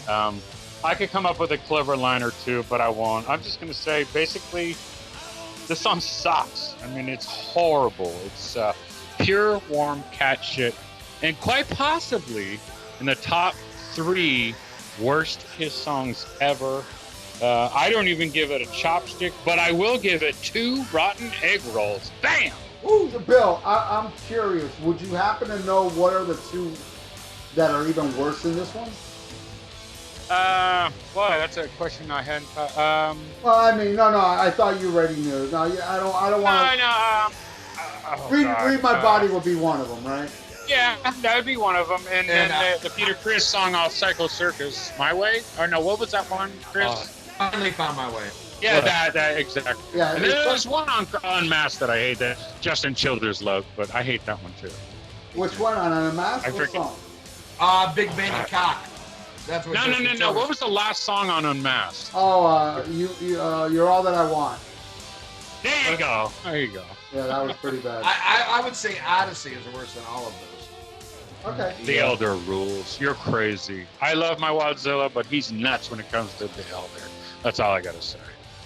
Yeah, I agree with you, but I'm already fucking sick of his Elder hate. All right, but I digress. We're not talking about the Elder, but yeah, My Way. Just horrible. I mean, come on, man. I mean, every time I hear it now, this week I was listening to it at work. I kept going to the bathroom and I had the runs. It was terrible. I really hated it, and it sucked. I used a lot of toilet paper, and it pisses me off. My boss almost fired me. But yeah, horrible. Ooh, terrible. Terrible. All right, Chris, what do you think of My Way? This is another indefensible song on the album. For a song from the Top Gun soundtrack, it's an 8. For a Kiss song, it's a 2. The only way to make this song sound any more dated is if Paul repeatedly yelled, 1987, 1987, 1987, over and over. There's way too much keyboards and not nearly enough guitars. I think this song, honestly, like a lot of people a lot of Kiss fans in particular, that give this album flack, give it because of this song right here. This song is horrible, and the only purpose it would serve is a movie soundtrack or the intro music to Tony Robbins coming to give a motivational speech. Oh, Ooh. nice. Good one. I gotta say this. You brought up an interesting point, and you may be right, Chris. When it comes to this album, gets a lot of shit because of My Way, but in my case, no, man. In my case, I think My Way was so bad that I kind of blocked it out of memory and just thought, man, this album sucked. Till I actually like sat down and listened to My Way, and like acknowledged it, and that's when it finally dawned on me, like, wow, this is like, it took, I already hated the album before I realized how shitty this song was. Ian, what do you think? Holy shit. Well, I like Chris's analogy, like, oh, this is a Top Gun 8. But this is more like off the soundtrack of Short Circuit 2. I mean, this is really bad. And like hardcore Kiss fans know, there was an issue with Creatures of the Night where one side was Creatures of the Night and the other side was John Cougar Mellencamp's American That's true, Fool. yeah. Well, yeah, that's right, yeah. when I thought this, they had an issue. Like when I flipped it over, it was Taylor Dane. Yeah. Because this shit is fucking horrible. But Chris brought up earlier that at this time, Paul was so desperate. I mean, a lot of Kiss fans know at this time they came off like they were huge, but they were broke. There was all these problems, and Paul was trying to write all these songs and sell them to other artists. And this totally sounds like he's trying to write something for, I don't know if it's Liza Minnelli, Taylor Dane, or fucking, Or the people that created the show Small Wonder. Exactly. No, this is unforgivable. Like I said, this is probably I can't remember what I picked as my second worst Kiss song, but I want to say I picked this. I could be wrong. But I give Read My Body a nudge over this, but this is like unforgivable. And, as a song coming from my favorite member of Kiss, it really breaks my heart. This is a total piece of shit. Let's go into the next song. What the cat dragged in. Yeah. The next song is When Your Walls Come Down. Oh my God, is this lame. It's like, this song totally fucking sucks, and the song is really repetitive. Oh, yeah. And, That's right, yeah, I forgot about that part, yeah. Only Chris Czynszak could defend this, and Oh, it's horrible. It's about time someone brought that point up. Yeah. When your walls come down, and you quit trying. Listen, I honestly think they made My Way the last song on side 1 and When Your Walls Come Down on the first song on side 2, because it's like we have to break the shittiness up, because the only way it would work. This is Paul Stanley writing a Gene Simmons song. Oh, that's good. I like that. I tend to disagree with that. Well, the lyrics are horrendous. He's fucking quoting nursery rhymes. I mean, give me a break. Yeah, but come on, I'm Alive. Come on, Paul's as guilty as Gene. Oh, I agree with that. But it's Bang you, hello. That's true. Musically, it's not that bad, but the lyrics completely ruin this song. It's just and the whole thing is fucking retarded. The one thing that sticks out. Oh, I'm sorry, Chris. Are you done? Yeah. What else can I say? Okay. Yeah, I didn't even finish, but I'm done. Yeah, I know. It's like let's all give a half-ass review to this one, since it is half-ass. But the one thing I remember more than "and" was the way when it fades out, where he goes, "Here, kitty, kitty, here, kitty, kitty." Oh my God! It's horrible. Even at 11 years old, I thought that was retarded. Fucking CC the Bill laughs at that. What I love though is they rarely played this live, and they said the song did not come out well when played live, so it was only played a couple times. Like, this song didn't come out well in the studio. Yeah. Ron Nevison was like, "Don't ever play this." Yeah, exactly. Yeah, right. Ow. God damn, Bill. Oh man, I mean, where do I go? You guys hit all the fucking right nerves. Okay. I mean, Bill Wang ain't gonna give this a chopstick. He's gonna give this Chinese drywall. yeah, right. Up the, up the rear door. But It's not a very good song, and actually it sucks. And I gave it 0 chopsticks and bam. I mean, it's a simplistic explanation of the song, but what more can I say? You guys hit all the right, points. It's horrible. It's terrible. And it's embarrassing. It's terrible. It's horrible. All right, well, Wayne, you're on a roll. Why don't you take the next one, which is Reason to Live? All right. I'll be glad to. Okay, so this came out in 87. Rewind 2 years prior. Foreigner. I want to know what love is. I mean, come on. Talk about ripoff. This is a total ripoff. The song is pathetic. I hate it. The keyboards, it's like, wait a minute. Is this Kiss? Is this Kiss? What are these keyboards? What are you doing to me? Pathetic, terrible. And I'm sure a lot of people here in San Francisco back then liked it, if you catch my drift. But very, very horrible. And I give it 0 chopsticks. Horrible. Ralph Vieira, what do you think? This song is enjoyable the same way it's enjoyable how Ian watches my YouTube reviews. You turn the sound off, and you look at that hot blonde. Yeah, I'd love to look at your face. Yeah, Ian watches my reviews with the volume off. Same way I listen to his radio show. Exactly. Anyway, so my this song, holy fuck. You guys ain't nothing without each other. Come on now. Come on. No, exactly. That's why when I do my stuff, he doesn't listen, and when I do my stuff, hey man, I'm on drugs now. We mutually ignore each other. Exactly. That's why it works. That's why the Rock and Metal Combat Podcast is the place to be, Diddly D. You know what I'm saying? That's how me and Ralph keep the magic alive. We don't take blood tests. We want to be surprised. Exactly. And unlike Paul and Gene, I like having Ace around, if you know what I mean. Exactly. Bam. I know when something works, and I'm not gonna fucking dress fucking Greg Barnes up as Ian and do a fucking You're podcast right with it. You're right with it. Who got you to the dance? You're right with it. Exactly. Scab will know it. But anyway, can you imagine a Scab, Ian? Scab. Holy fuck. That'd be pretty bad. Yeah, it'd be like a gay guy drinking Zima. Yeah, he'd open a Zima. Goody. Smoking an e-cigarette. Bam. Hey, I smoke an e-cigarette, you bitch. Yeah, I know. Let me just real fast. Let me go off script. This son of a bitch in San Francisco, we were trying to find these specific motherfucking little e-cigarette cartridges or whatever the fuck. I mean, what I smoke, I walk up to the cannabis store and buy it. Bam.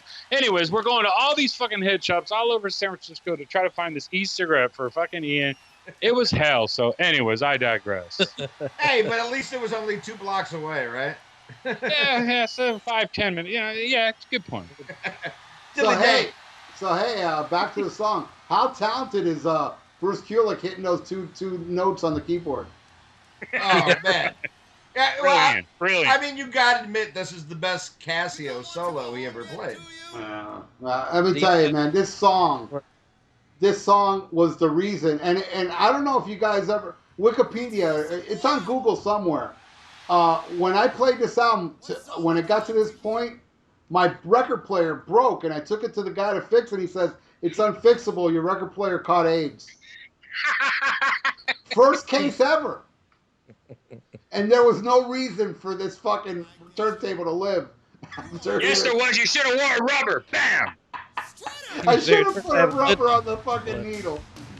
Exactly. Hey, before I listened to this album the other day, I put on a rubber. I told Mrs. Wayne, baby, I will not give you shit. It's all pure, baby. She's all, make sure you strap it on. I'm all right, baby. You know what it is. You got a reason to live. You know what I'm saying? Diddly-dee. Back. Chris Sinzak, what do you think of Reason to Live? Oh shit, here we go. All right. All right. Sharpen your knives, guys. Yeah, this is the guy that gives me shit about We Are One. Go ahead. I'll still do that. But here's the guy. Hold on. Here's the guy that says, "Oh man, if Crazy Crazy Nights was on Destroyer and Ace wrote it, you'd love it." Anyways, did I say that, Chris Sinzak? Anyways, you were saying, Chris? Okay. He played on Shout It Out Loud. What's the difference? All right. Anyways, this was the first video by Kiss I ever saw. This was my gateway into being the fan, and I dug ballads at the time. It was a confusing time. Very confusing. Thank Yeah. God you got children. Anyways. Right. You can't deny how hot the chick was in the video. That was Oh yeah, one. that's the hottest chick in any kid's video. Yeah, she's pretty hot. Now I will say, in hindsight, it's very unoriginal because, as Bill mentioned, it's a complete direct ripoff of Foreigner.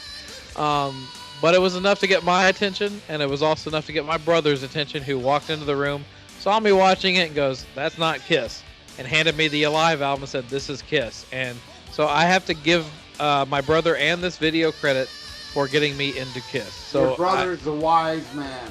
he is a wise man. But yeah, so in hindsight, I never go back really and listen to this song ever. I listened to it tonight for the first time in maybe 10 years. But I was like, okay, I'll give it credit because it at least got me into the band.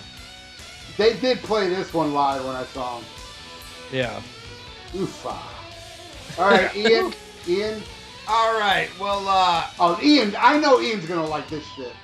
I'd be surprised if you don't like this crap. yeah. Well, here's where I prove you wrong, because I don't like this song. Wow. I love it, and I love it loud. I told motherfuckers, I know this guy more than he knows himself. You were right, Dr. Fuck. You were right. I Now, called here goes the this one. truth. I called this one. I love this fucking song, and nobody can shame me because Ralph, you love ABBA and fucking Bill Wang. You've seen fucking Sammy Hagar like 13 times.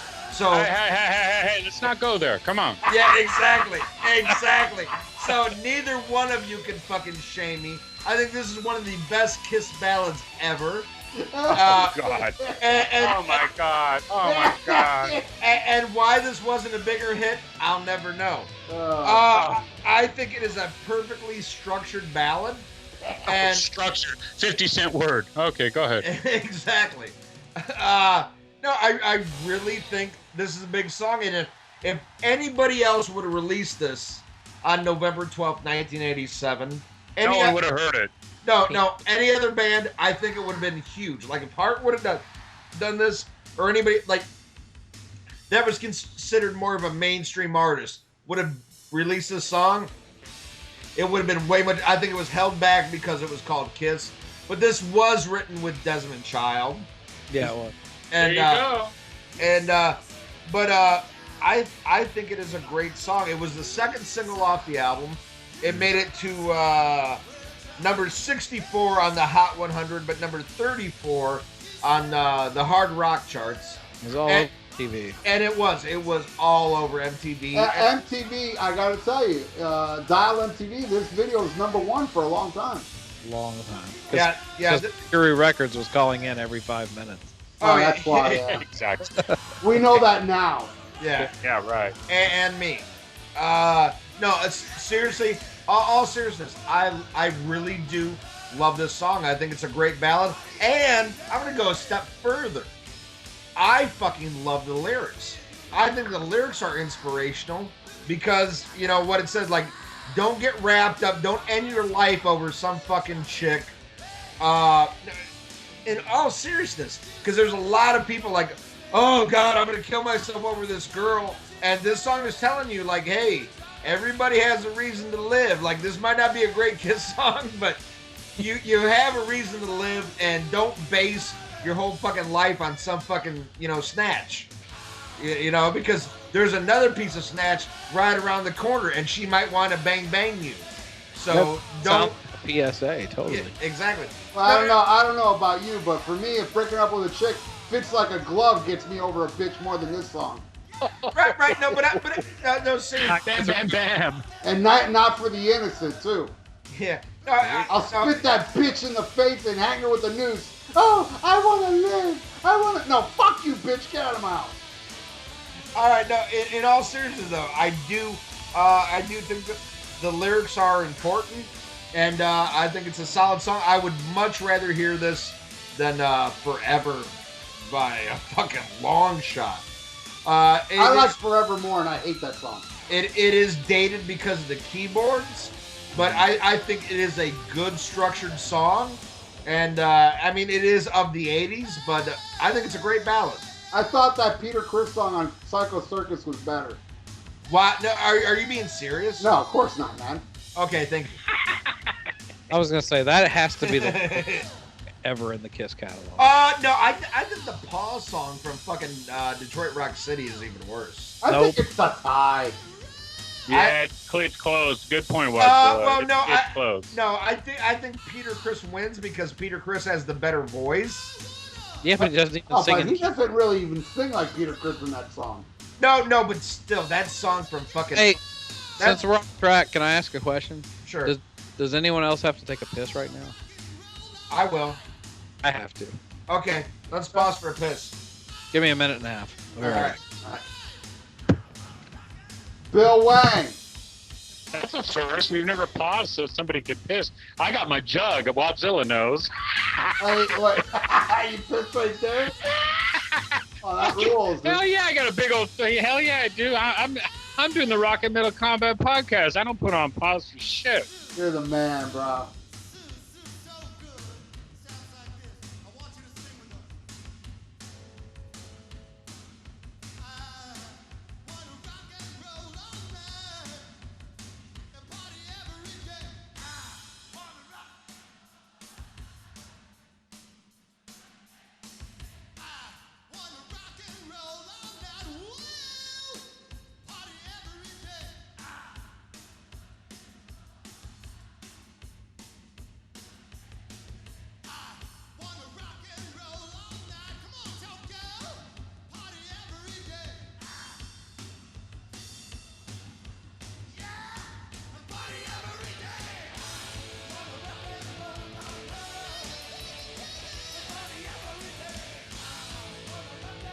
When are we all getting together? Come on, man. We need to all get Y'all together. need to come to Miami Beach, bro.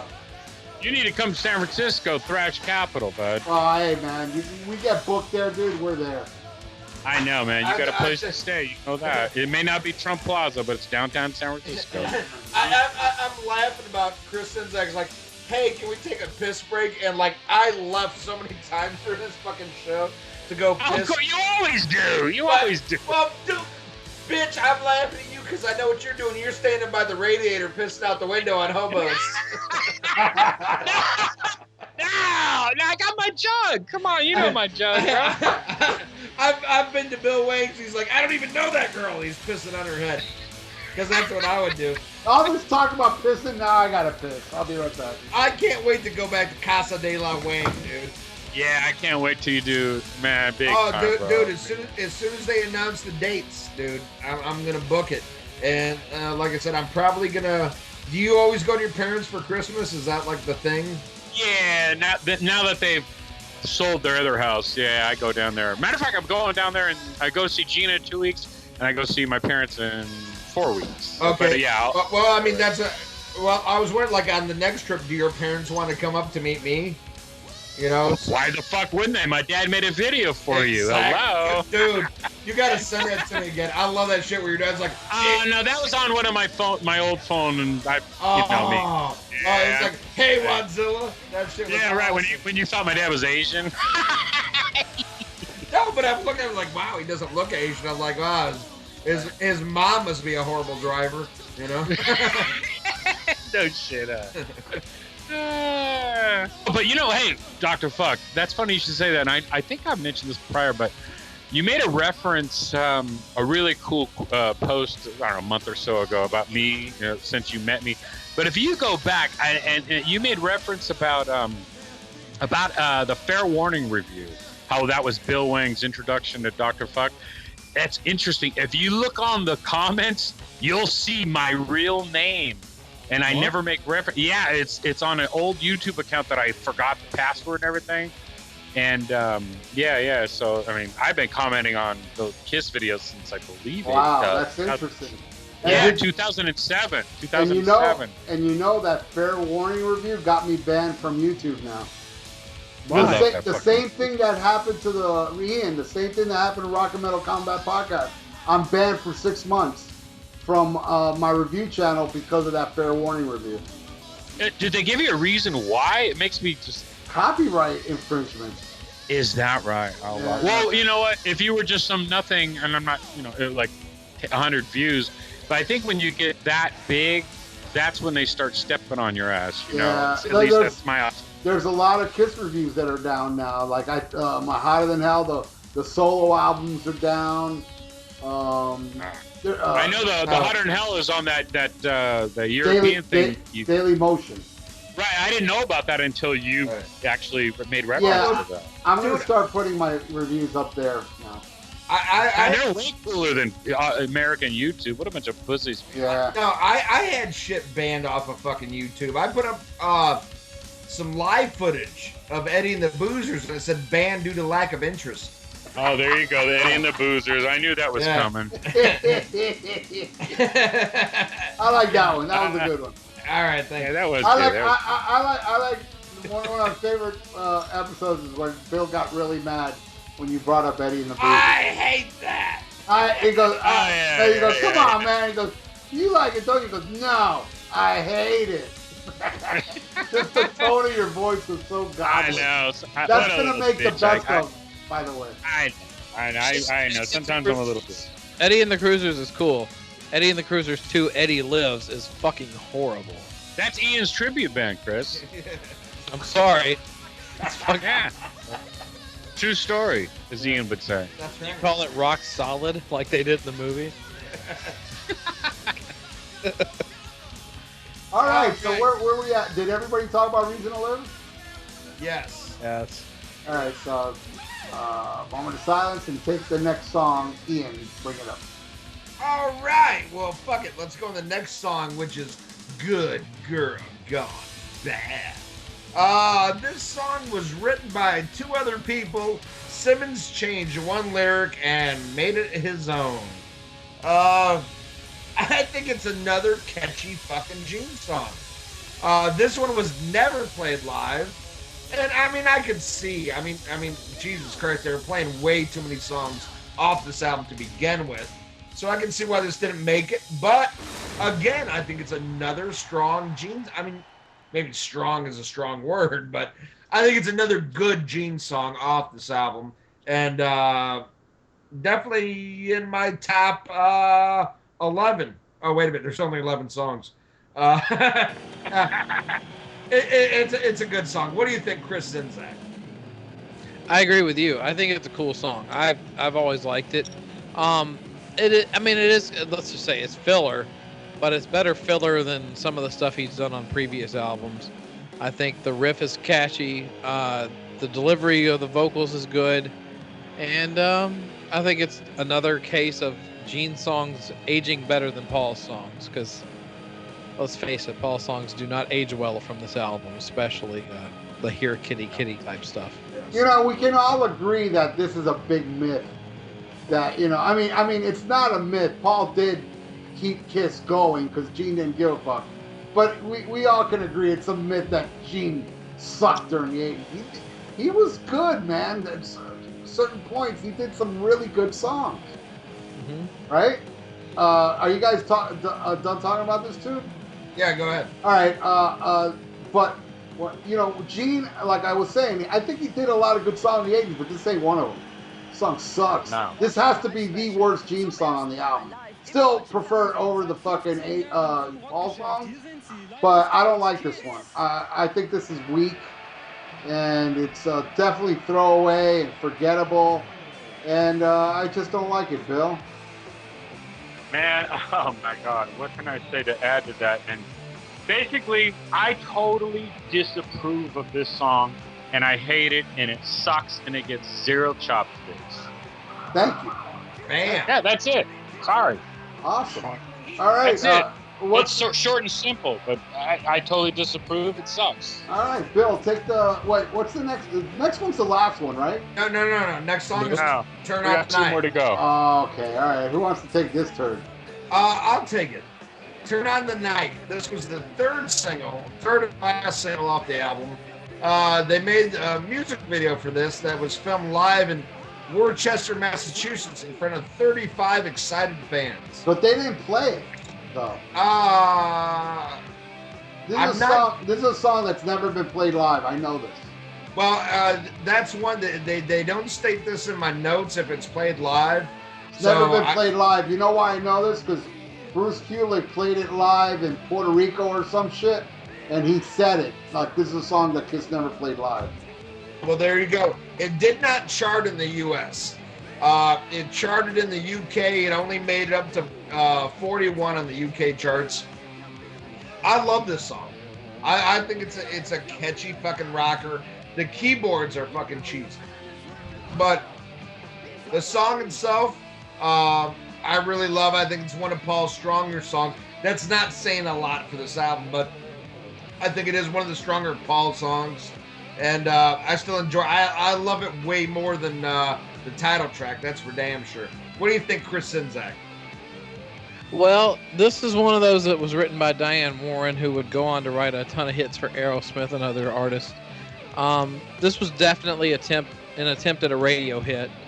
I still do not understand why this was not a radio hit. Whether you guys like the song or not, you may think it's a complete turd. You can tell that the way it was written to be a big hit on radio. It's not an amazing song or anything, but I do think it's damn catchy, and it will get stuck on your head. And I think Bruce has a pretty memorable solo in it. It's one of those that sticks out to me. The video is horrible, but I do think the song itself is a good, catchy radio type song. But I could kind of take it or leave it. I don't think this is one of the standout songs from the album, but I also think that it should have been it probably should have been a radio hit, but maybe the name Kiss actually hurt them at this point. I believe that was the same problem with Reason to Live. I think the name hurt it when it was a strong song. Well, it didn't really do jack shit on Dialing compared to Reason to Live. All right, okay, I'll take it. No, I don't like this song. The Hot Blonde is in the video again, but the video really disturbs me because the Hot Blonde gets an axe and fucking chops into the mixing board, and you still hear this song playing. So that pissed me off too.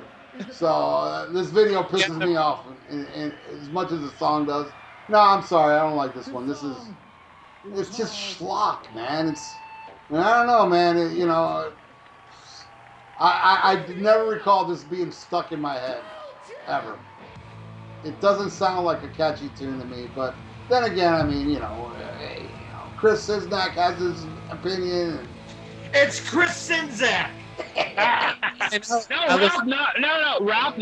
Ralph's enunciation is perfecto now with the Czynszak. I was on Talking Metal and I fucked up Czynszak's name. Anyways, it's a hard name to pronounce. He's like Ace Frehley. He enunciates the shit out of that name. Well, I know the song is not nearly as catchy as Poser Holocaust, but it is what it is. Oh, now that's personal. And by the way, we don't have a song called Poser Holocaust. But they do have a song called Jaws 4. This time it's personal. And that song gets stuck in everybody's head. All right. Well, okay. All right. Yeah, I admit it. Thrash and I can never write something as genius as Turn on the Night. You got me there. All right. Well, Rev, why don't you take the last song? Which is Thief in the Night, right? Yes. Hold on, I didn't talk about Turn on the Night. I'm sorry. Yeah, I mean, I'll be guilty of redundancy. I mean, we all said all our clever little lines of this horrific song, and Czynszak mentioned the Diane Warren aspect. Total Bon Jovi ripoff. One word comes to mind: yuck. That's it. Wang, let me ask you one question. Sure. You saw this tour, right? Certainly did. I saw this tour March 30th, 1988, a night before Sabotage. Okay. Well, when you saw Sammy Hagar on the Little White Lies tour, did he play this? Well, I don't know if I saw that specific tour, but yes, I did see a few of his tours. I don't know. Anyways, I digress. Thanks a lot, Wadzilla. All right. I'm sorry I had to do it. All right. Yay. Chris Czynszak, what do you think of Thief of the Night? Thief of the Night, this song, the way this song is produced is the way the entire album should have been produced.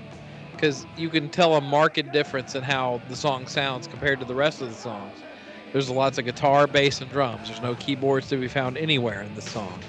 And I think this is a damn good Kiss song, and it's one of my favorites from that entire era. I will take this over the Wendy O. Williams version any day. I think Thief in the Night is a very underrated tune. Nice. Yeah, I it is my second favorite on the album after No No No, but better than the Wendy O. Williams song. No, I'd say it's pretty much the same because I never liked this song, not even the Wendy O. Williams version. And I love that album, by the way. I really do love the Wow album. But this was like one of the weaker songs on the album. And I think what Kiss did was pretty much, I mean, yeah, definitely vocally it's different, and musically I guess it's a tinge different. But it's still, it's lackluster. It goes nowhere. It's unmemorable. But hey, it's my second favorite off the album. All right, Bill Wang. What he just said, Dr. Fuck. No, I mean, come on, let's think about it. Stupid lyrics, stupid song, pure garbage, zero chopsticks. Oh, okay, one more thing. Bill Wang, when you saw Van Hagar on the Balance tour, Oh, fuck you! did they play this? I used to do a lot of drugs back in those days. So, All right. Anyway, I digress. As we were saying, talk about Bang Tango, Mr. Metal. I never saw Bang Tango live 32 times. Yeah, but Bill, you gotta remember, Ian was buying Van Hagar albums back then. Something he failed to bring up. I was just chopping up lines on the CDs. Bam! So what the fuck? Why the fuck, Ian? You're goofing on poor Bill here. You were actually paying money. Exactly. So much for your place to stay in San Francisco. Bam! Hey, no, I never paid my money. My poor grandparents paid for it. But even worse. Yeah, I know, right? I am abusing the elderly. Exactly. You're supposed to respect your family. That's right. God. Yeah, well, now it is a hate crime. In the 80s, it was just, it happened. Yeah. No wonder he hates the elder. All right, love it. I love it. This is tied for my favorite, and in hindsight, this is probably my favorite song on the album. And I think Sinzak hit on a good point. The rest of the album should have sounded like this. Amen. You know, no keyboards, no fucking bells and whistles, no kitchen sink, no Bon Jovi-esque chorus, just like the band playing. No Paul Stanley.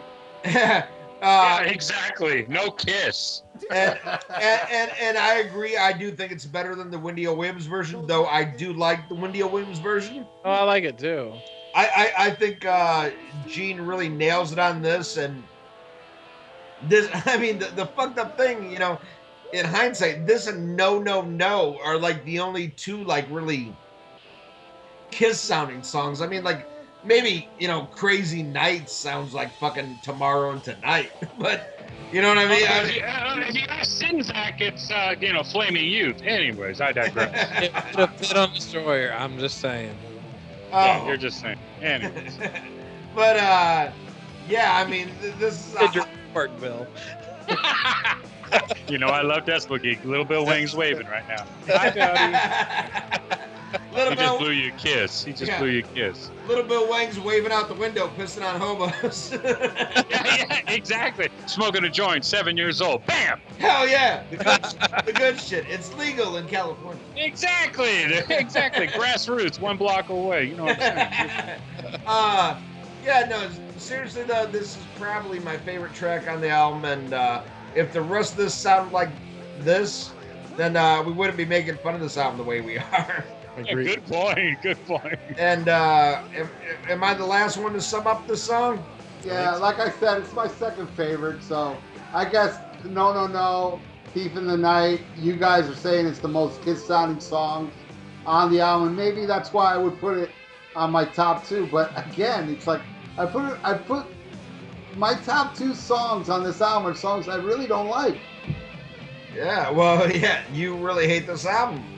And while we're talking about it, this album was released September 18th, 1987, produced by Ron Nevinson. It did go platinum somehow. And I think it probably went platinum with the strength of Reason to Live because of Dial MTV. right, yeah, I would agree with you right there. Because I don't think Yeah. Crazy Nights was. I mean, when you were looking at chart position, Reason to Live was probably the highest charted song, right? From the album. Yeah, it's the only one that moved the needle at all. Right. Okay. And Right. there's three singles from the album.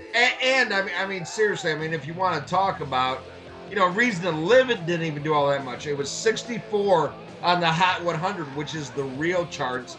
On the mainstream rock, it still only made it to 34, but it was all over MTV. And I think it attracted people that weren't necessarily Kiss fans. Because at the time, it was all about the ballad era, and chicks were like, ooh, look at that sweet Velcro chest on Paul Stanley. But like true Kiss fans were turned off. I think they got some newbies with it that like, ooh, I like that Reason to Live, and then they heard Bang Bang You and like, yeah, and then they didn't buy Hot in the Shade. Yeah, this probably really hurt Kiss more with the people that liked Reason to Live when they actually bought the album, listened to the whole thing, and they thought, I only like Reason to Live. This is garbage, Oh, yeah. And then never went back to listen to some cool Kiss stuff, Right. And I mean, and you could see the decline because when Hot in the Shade came out, even though the tour was successful, the album wasn't as successful as this. Where I think, even some hardcore Kiss fans like, oh yeah, new Kiss album, like, oh, this fucking sucks. I ain't buying the next one. I gotta say, you know what, man? You really think about it, Asylum was a fucking fluke. How the hell did they, in the middle of all this bullshit, come up with a decent album without Vinnie Vincent? Ain't that weird? Well, because they wrote a song that's almost better than fucking Stairway to Heaven. It's called Tears Are Falling. Although, I honestly, to play Godzilla's song. Well, It is my song. to play conspiracy theorist, I saw on the internet somebody had claimed that Paul Stanley ripped off some female songwriter on Tears Are Falling and never gave her the credit that she deserved. So who knows? Maybe they fucking cheated their way. No. Actually, no. The story is that he did rip off this singer, but she's so ashamed she didn't want no credit. You don't like Tears Are Falling, really? That song fucking sucks. But you love. I love that song. Ralph, come on. Sorry. That's not rules. Bill, we gotta like disagree on that one. We Are One. I disagree on I like two We things. Are One way more than Tears Are Falling. Yeah. Oh my goodness gracious. Yes, I do. Yes, I do. Yeah. So Ralph, much like Ryan White, proves you don't have to be gay to have AIDS. Oh shit! Okay. Damn. Wow, that is so offensive. Oh, come on. Yeah, I know, right? Ian, stop it. That was offensive. Oh, come on. He's dead. It was wrong, Ralph. I just said that to him. Oh, God. All right. Well, that is our review. Well, hold on. There's a few things we should talk about. There was some songs written for this album that didn't make the cut. And one of them, I think, would have much benefited the album is Sword and Stone. I don't like Yes. it. I don't like it. You know, like, I love it. It was recorded by a band called Bonfire for the Shocker soundtrack. I like that band, Bonfire. They had a song called Star War that was really good. Yeah, Bonfire is a good band. Yeah, Bonfire was cool, yeah. I think that's a great song, and I don't know why it didn't make the album. I think it's much better than a lot of the songs on the album. What do you think of Sword and Stone, Chris and Zach? Oh, I love it. I think it easily could have replaced Bang Bang You on the album. There you go. Bill Wang, are you familiar with Sword and Stone? Yeah, I certainly am, but that's not saying much. But I agree with you guys. I mean, without being clever, I mean, it's really true. And it's really not that difficult. And here's the funny thing. Like, he wrote it. It didn't make the album. He offered the song to Loverboy. And Loverboy turned it down, but their lead guitar player, Paul Dean, did a solo album, and he put it on his solo album. Yeah, it's too bad he couldn't sing. Yeah, and There you go. There was also one that Eric Carr wrote called Dial L for Love that didn't make the album. And Gene Simmons had some other songs. Gene Simmons actually had 20 to 25 songs. Wow. And they- For a guy that was doing nothing but movies, that's pretty impressive, right? Right. Well, here's the thing. Listen to his songs and realize that those were the best songs. Yeah, right. Because Well, dude, I mean, come on. We haven't heard those 23 songs. he had a song called "Are You Are You Always This Hot?"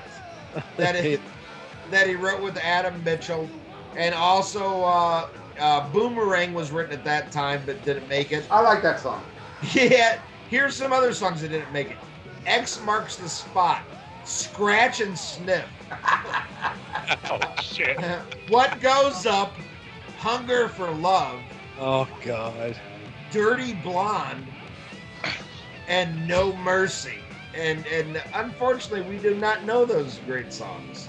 Thought-provoking titles. Yeah, especially like I think, in this stage in your career, you might as well release Scratch and Sniff. Why not? Why not? Yeah, only kids of the '80s will appreciate the title because we actually had Scratcher Sniffs, but. Maybe he should release a song called Color Forms, and maybe that could be a hit. Or how about Viewmaster? I don't know. But this is by from far being the best Kiss album, but it is what it is. It has a cult following, and by cult following, like a lot of Jim Jones members like this album and drink Kool-Aid. No, this album does not have a cult following. Come on, if fucking Elder Christians It's a cult of one. You want to know something interesting? We are one. You know something interesting? A lot of Kiss collectors, video collectors, they like anything from Asylum down. Like, they consider anything after, even the reunion and stuff like that, is kind of like not really as important from Asylum down. Well, I'll tell you, as a guy that's got many Kiss bootlegs, and I used to go to record conventions and buy, like, Kiss video bootlegs all the time. What I wanted the most was an Asylum bootleg, and there's very little from that tour. Yeah, I have three of them, 3 or 4. Right. And it's much like I mean, I know you don't like it, Ralph, but as a fan of Iron Maiden, like, I really wish there was a high quality bootleg of the Somewhere in Time tour. I saw that Vinnie Vincent open February 87. Which they were gonna record, but their manager, what's his fucking name? I'm drunk. Roy something. Rod Smallwood. Yeah. Rod Smallwood. Rod. My bad. Rod Smallwood didn't want to pay for it, man. That's a bootleg. I wish, but there is actually a pro shot of Somewhere in Time. I believe it's France. Yeah, I have the Paris shot, but it's still, it's very low generation. Yeah, it's grainy, but like, as a collector, like, the two things I would love the most is a high quality Somewhere in Time and a high quality Asylum. But we're not talking about that. We're talking about Crazy Nights, and it's safe to say it's none of our favorite Kiss albums. Right, but it's 4 guys that have loved Kiss our whole lives. 2 of us were kids in the early 80s, 2 of us were kids in the late 80s. You get 4 different perspectives of one album. We all have variants of degrees of like or dislike of the album, and I think it's a perfect picture for fans to understand what us 4 think about the album. Right. It may not be the greatest album, but I think it's a perfect analysis of what a lot of people think. But I do. We didn't get, because we're not talking about Asylum here. But Chris, what's your opinion of Asylum overall? No, I honestly love Asylum. I think we all agree that Asylum's a good album. Absolutely. It's a great album. So it kind of does, like, kill the myth of, well, the reason you guys like Crazy Nights is because, you came in later and we're older, but yet we all like Asylum, and that's pretty much the same era as well. Yeah. Right. So that is interesting. I honestly think they were being more true to themselves during the making of that record than they were later on. Did you think Chris Asylum was better than Crazy Nights? In hindsight, I do, Okay. but at the time, I thought Crazy Nights was better. Right. But that's right. just because that's what opened the door. I got in Asylum after. How Crazy about Nights. Animalize? What do we all think of Animalize? I think Animalize is incredibly overrated, personally. I don't even think it's overrated. I think it just sucks. I don't think it's rated at all either. It's actually the last Kiss album that this teenage kid in 1984 bought with my own money until the Revenge album. I to be quite honest. love Into the Fire, that opening. Oh yeah, fuck yeah. There are a couple gems on that. Yeah, Absolutely. There's a handful of good songs, but which one? a lot of filler. No, and I Yeah. like While the City Sleeps. I really like that one too. But the rest For is the like Gene that. song, yeah. Very unfocused. Very Yeah, unfocused. Yeah. As you may have heard in our recent big interview, there are songs between Animalize and the Vinnie Vincent Invasion first album. If you Frankenstein them and pick the best stuff, would have been one of the best metal albums of the 80s. Agree. Well, I'm not a big fan of the Vinnie Vincent Invasion. Sorry, Bill. But I love Vinnie Vincent. I know your review is hilarious. No, but I know, here's the deal. You and me saw Creatures tour. Enough said. Bam. Exactly. And we both saw Vinnie Vincent Invasion. I saw him open for Alice Cooper. Oh, right. You saw the tour prior to the Iron Maiden. Exactly. I saw, and I got to tell you, I mean, the reason why I'm a big Vinnie Vincent fan with Kiss is because I felt like Kiss restricted him. You know, he didn't go so ape shit because Kiss kind of kept they reined him in. Yeah, and I think by doing that, I mean personally, I think he shined more. Now, I do too. just to get off the subject for a second, I mean, I will tell you, after that really horrible review I gave the first Vinnie Vincent album, horrible. I wish I could go back because there is one song I got, and I actually didn't say that much bad about it, but I really love No Substitute. I think I love that song. I like Boys Are Gonna Rock. Oh, I love that song too. Fuck No yeah. Substitute should have been a huge hit, in my opinion. Which one? Boys Are Gonna Rock. I think it is the best song off that album. I think what killed that band though was that image. It was just so bad. But I'm going to take it a step farther than you, Ralph. And I totally agree with what you said about what made Vinnie Vincent work in Kiss is the way he was held back. I'm going to go a step further, and I think you could say the same thing for Ace Frehley.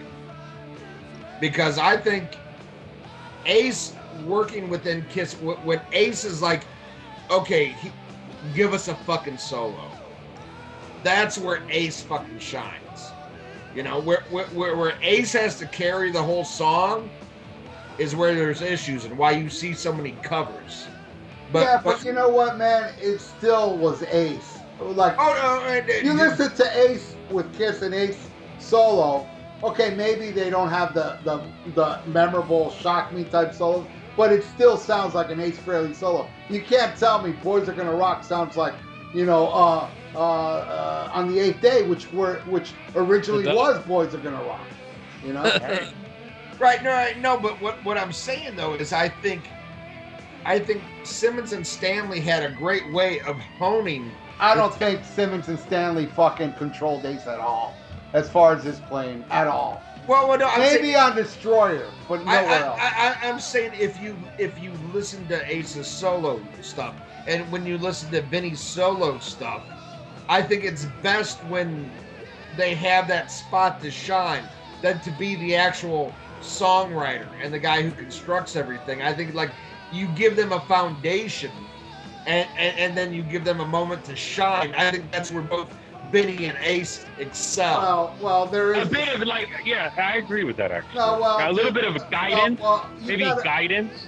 Yeah. No, but you know what, dude? This is why I disagree, because Ace Frehley released a solo album in '78 that had nothing to do with Gene, Paul, or Peter, and that fucking album rules. Well, I'm going to tell you this, and I hate to use the word, but it's an anomaly because it was never repeated.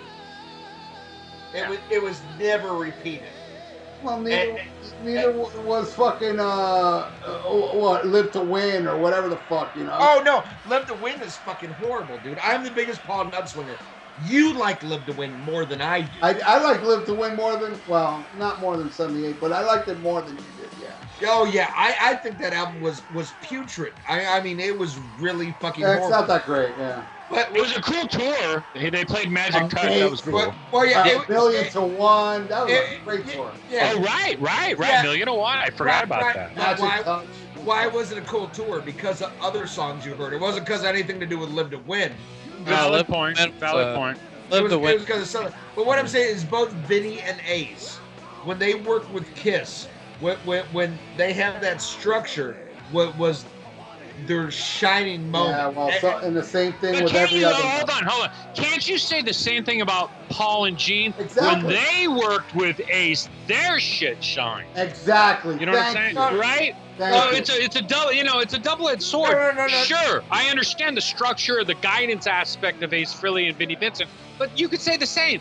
When they worked with Vinnie Vincent and Ace Frehley, they shined. Otherwise, they didn't shine.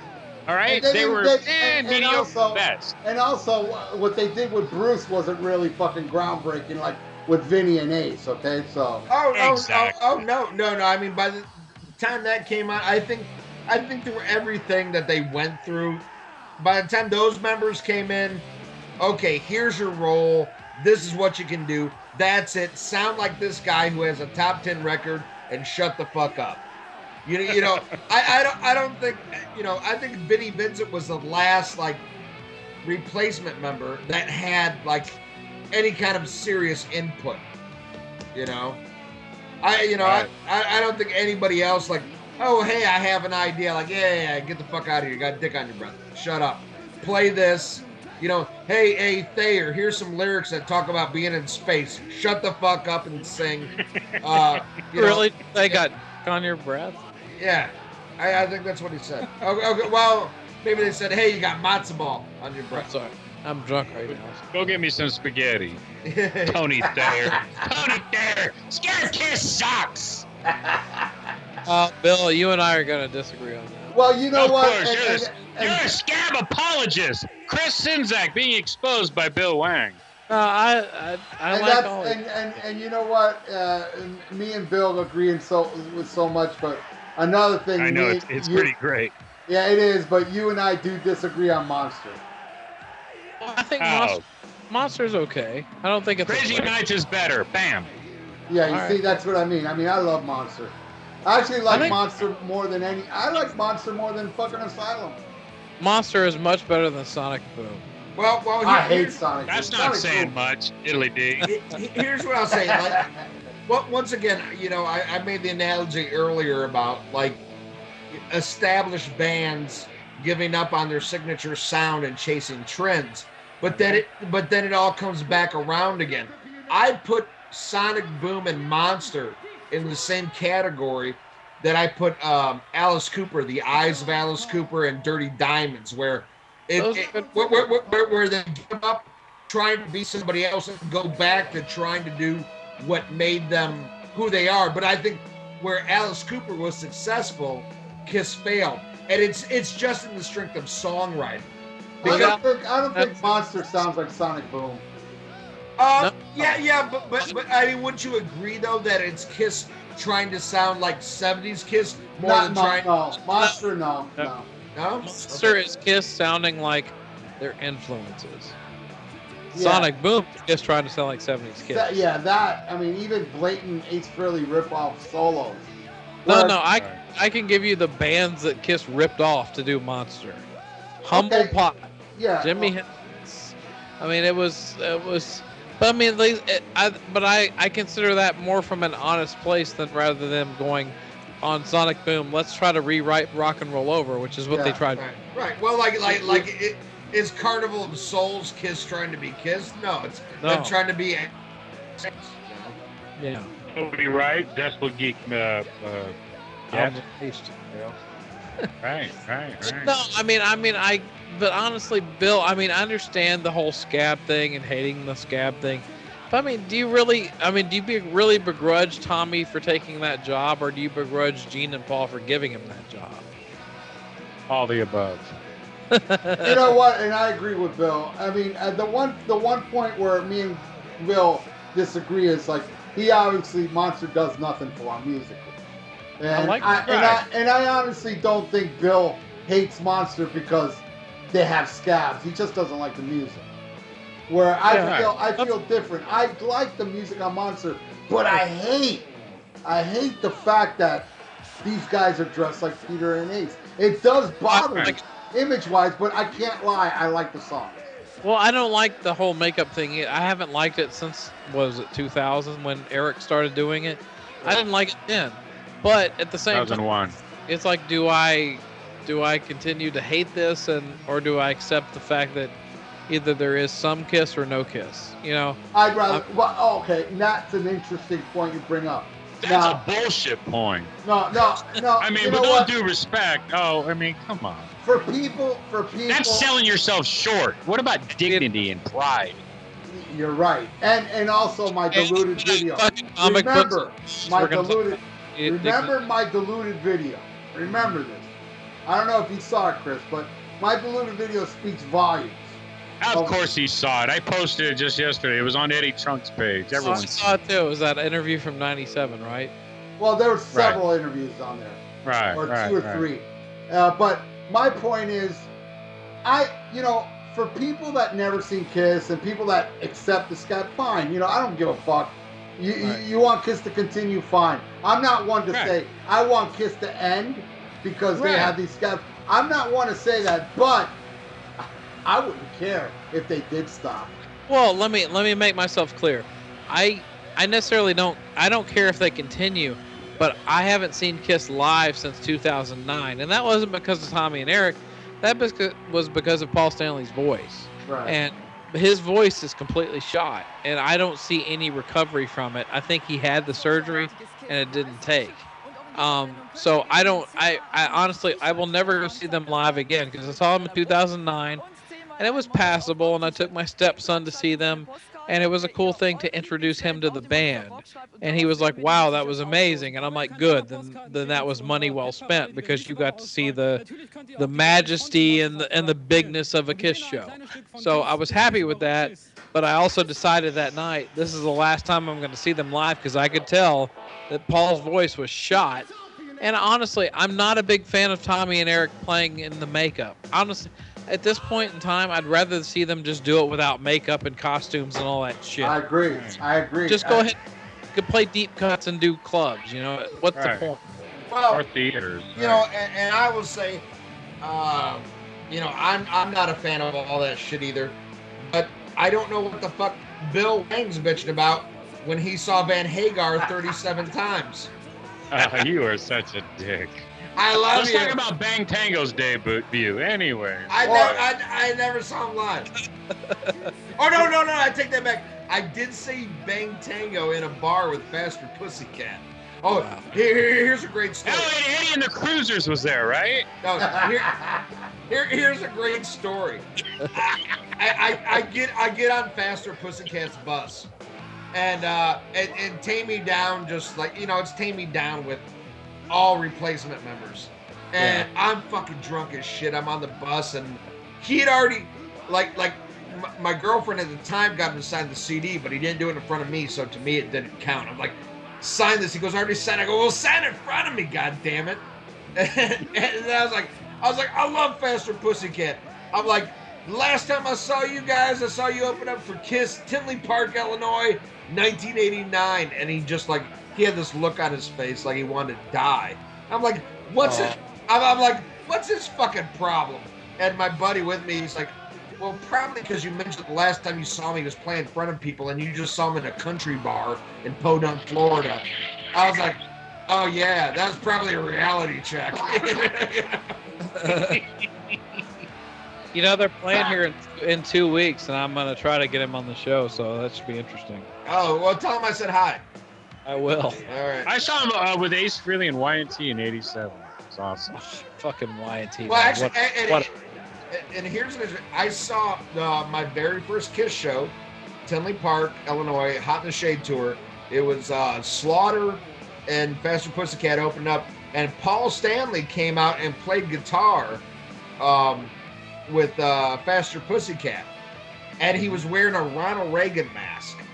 But he came out and he had like the broken glass Ibanez, and that was like, holy shit, that's Paul. And then at the end of the song, I think it was Greg Steele like came and grabbed the fucking mask off, and it was Paul, and then he ran off stage real quick. Hey! Sorry. Yelling at my dog. Is that a true story, Wadzilla? Yeah, that's absolutely true. Oh, okay. It's much like the new Kiss tour, that's played in Boise, Idaho. The Freedom Rock tour. Oh yeah, Who's open that? Who's gonna open that? I wonder who's gonna be the co-headline for that. The Dead Daisies and some kid from American Idol's opening. Wow, how do they expect that to sell? That's amazing. Well, Sammy Hagar's headlining. Yeah, well here. Oh, then there's that. Hello. Dude, they're playing like fucking county fairs and shit like that. It's So little venues. yeah. So Are you being sincere, Ian? Is that because I didn't actually analyze the actual venue? I'm being dead serious. Oh wow. And Okay. what they're saying, here's the ruse. We're like, oh, we're going places, that, normal bands don't play. But that's a great way to say, hey, we sold out a 30-seat venue, and it's a sellout. But I mean, like Gene just said, there was an article the other day where he was defending, Eric and Tommy wearing the makeup. Like, oh, I read that. Yeah, he goes, we made the right decision. He goes, we're on top of Mount Olympus, and nobody holds up a sign that says, where's Ace or Peter? Because they're playing places where people can't spell, or write shit. I mean, they're like, it's like, oh, we're opening up in Boise, Idaho. Take a left at the IHOP, and we're at the the YMCA. It's terrible. It's like if you're at the top of the game, you're like, oh, I got 3 nights at the Forum, or I'm at Radio City Music Hall for 5 nights. No, they're playing every podunk area. Okay, so I wasn't. See, when some clown started some fight with me there, like just yesterday about the tour dates, I wasn't aware of the actual venues they were playing. It's like because it was fronted to me like, well, what about now, Bill Wang? There's no co-headline, and I didn't know about the venues, so I'm glad you told me that. Oh yeah, none of them are. Oh, is that right? Okay. Good. Not one show is in a major market. Is that right? Okay. Yeah. One of the places is this little arena in Independence, Missouri. I used to live in Independence, Missouri, and it's like less than 5,000 seats. It's tiny. Is that right? Yeah, they're playing these really little out of the way places. Right. But for $500, you can get the first 5 rows, and out of the 6 rows, So it's not a Lost Cities tour like in '97. It's a whatever we can play tour. Right. Unknown Cities tour. Right. Yeah. Right. Exactly. Right. And they're doing those like it's all hip now. Like where you do like a full album, and they're gonna do Hot in the Shade. From start to finish. Oh my God! Read my body. Yeah. But no, it's sad. It's really, man. When I saw the tour dates, I was like when Sinzak said he's like, oh, this is the last time I'm gonna go see him. The last time I saw him here was it was a free event for like there was a NCAA basketball tournament here in New Orleans, and they were playing a free show. And dude, I was so excited, man. I took, I got like a bowling shirt that's got like the Love Gun cover all over it. Man, I took a change of clothes to work. I'm like, yeah, I'm going. It's, it's Kiss. And I got drunk as shit, and it was fake Kiss. And I liked it for what it was, but I knew, like, while I was watching, I was like, this is the last Kiss show I'm going to see. So fucking have fun. It's like, I saw fucking Hot in the Shade twice. I saw Revenge. I saw the fucking the convention tour. I saw the reunion tour like 4 times. I will say the 90 through 97 on the reunion tour was an awesome time to see them live. I'm sorry, what did you say? What time? From 90 through 97, before Psycho Circus, I think all those years were a great time to see them live. Yeah, but man, I remember seeing them on the Revenge tour was a big step down from the Hot in the Shade tour. Yeah. And when I saw them, it was Trickster and Great White opening up. Same here. I saw that too. And it was Trickster. It was Trickster on their second album tour. And it was Great White on the Psycho Motel. Psycho City tour. Yeah. And man, what a fucking.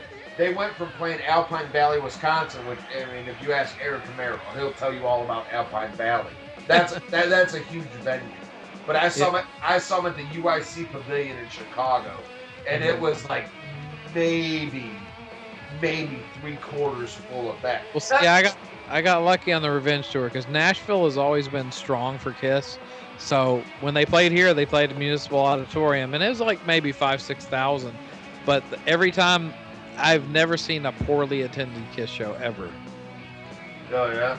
Yeah, Nashville always turns up for them. Right. Well, I will say this. There's a great recording of the. Excuse me, real fast. There's a great recording of the Nashville Lick It Up tour on YouTube. I love that. Shit. Oh yeah, that's from the King Biscuit Flower Hour. Yeah, that is. I didn't know about that. It's fucking amazing, Really? dog. Well, Oh, it's fucking Benny sick. and Oh my. Force, man. I had no It's idea they were on King amazing. Biscuit Flower Hour.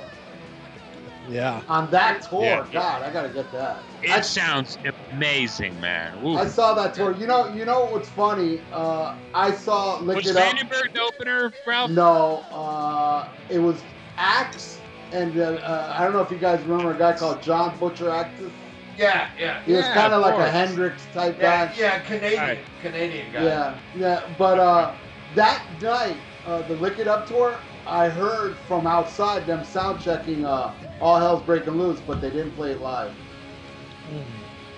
But I know they played it live. Yeah, they played it a few times. Yeah, but they sound checked it. I heard it from the outside, but I'll tell you what, though, the best, no lies, would probably be 97. It was like the reunion era. I saw Lost Cities. That was the Lost Cities era. That's when I saw them open up for Sammy Hagar on the Mas Tequila tour. I thought he was being serious. I'm okay. by far the best time I ever saw Kiss was Madison Square Garden. Reunion tour, 3 out of 4 shows, dude. That was just magic, dude. I'm You telling went you. to 3 out of 4 of those shows? Huh? Yeah. You went to 3 out of the 4? I went to 3 out of 4 shows, and we had skybox seats, and then they sat us down. Like, we were pretty close to the stage.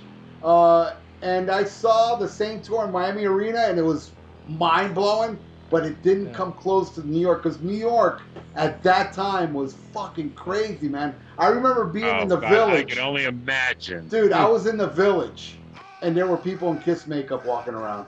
In the Village. Which I saw a picture of you out front of the Madison Square Garden. That's great right. picture. Yeah.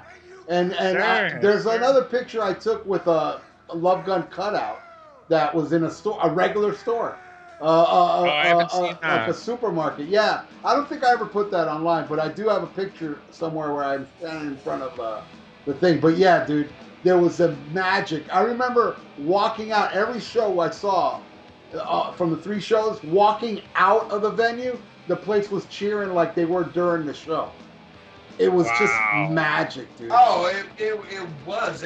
What an incredible fucking time it was. I mean, for Kiss fans, I mean, for like real Kiss fans, it was like something you never thought you were going to see. And also, it Us 3. sucked in people that weren't Kiss fans. You know? Yeah, but I mean, there was a lot of those. Don't get me wrong. My ex-wife had better seats than me on the first reunion tour. And I think she did it out of spite. Like, she just happened to get better tickets. And I was like, you fucking cunt. You don't even like anything but Dynasty. You know? But still, it's like nothing could bring me. Man, I took a limo to that show. I had a bunch of friends, lifelong.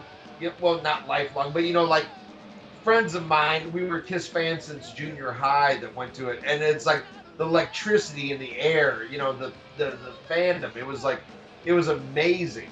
Amazing. Yeah. Absolutely. Especially at a time when, like, even the biggest rock bands were all like shoegazers. That Right. that just can't. They look like they worked. Like 10 minutes ago they were pumping your gas. Then here you see Kiss in Love Gun outfits Right. playing the classic fucking songs. Ralph, did Deftones open up those Madison Square Garden tour, No, the shows? I could be wrong, but I believe there were different bands every night, and Was I it don't. Stabbing Westward No, or the Deftones? Knicks. I know for sure the Nixons were one of them. Right. There was a band called the Nixons. I don't recall. I don't know if they opened all the shows. In my memory, I kind of think there were 3 different bands. Maybe there was a different. There was. It was every night. Deftones, the Melvins, Well, the Nixons, Stabbing Westward. I It saw could have been. I saw the Melvins, and I'll never forget because at the time, like I'm a Melvins fan now. I love the Melvins, but at the time I wasn't a big fan. And they came on, and it's just like I'm already drunk. So I'm like it's all about Kiss. So I'm in the beer line, and then I'm in the beer line. I was like, what the fuck is it? The Melvins were playing Halo Flies by Alice Cooper. Oh shit! And I was like, oh fuck, I know this. I'm like, this is fucking Halo of Flies, and I'm like, please, everybody get out of the line. I want to go back. This is Halo of Flies. You got real fast. I got to interject this. You guys were talking about Revenge. My favorite Revenge. I saw the very first. Kiss did. I'm sure you all know. Kiss did a promo club tour. I saw the first club date at the Stone in San Francisco. That was badass. Yeah. Wow. I didn't see the Revenge tour. Yeah, I think there was only like 11 dates, bro. No, I mean I didn't see the tour came here to the Miami Arena, and I didn't go because a real stupid reason, and I mean not a real Mongolic reason, but I have a bootleg of the Miami Arena show, and it's phenomenal. But I didn't go to that show because the same night was Megadeth and Suicidal, and I chose that over Kiss. Oh. And watching that video, I made a mistake. All right, fellas, I'm gonna have to go. I gotta get off here. All right, Chris. guys. All right, Chris. All right, Thank Chris. you Thanks, so dude. much. All right, guys. Dr. Fuck, Wadzilla, a pleasure. Thank you so much for including me in this. I totally appreciate it, man. Thanks for being part of it, Bill. Yeah. Fuck yeah, brother. Hell yeah. I'll talk y'all later. All right. Take care. All right, man. Later. Bye.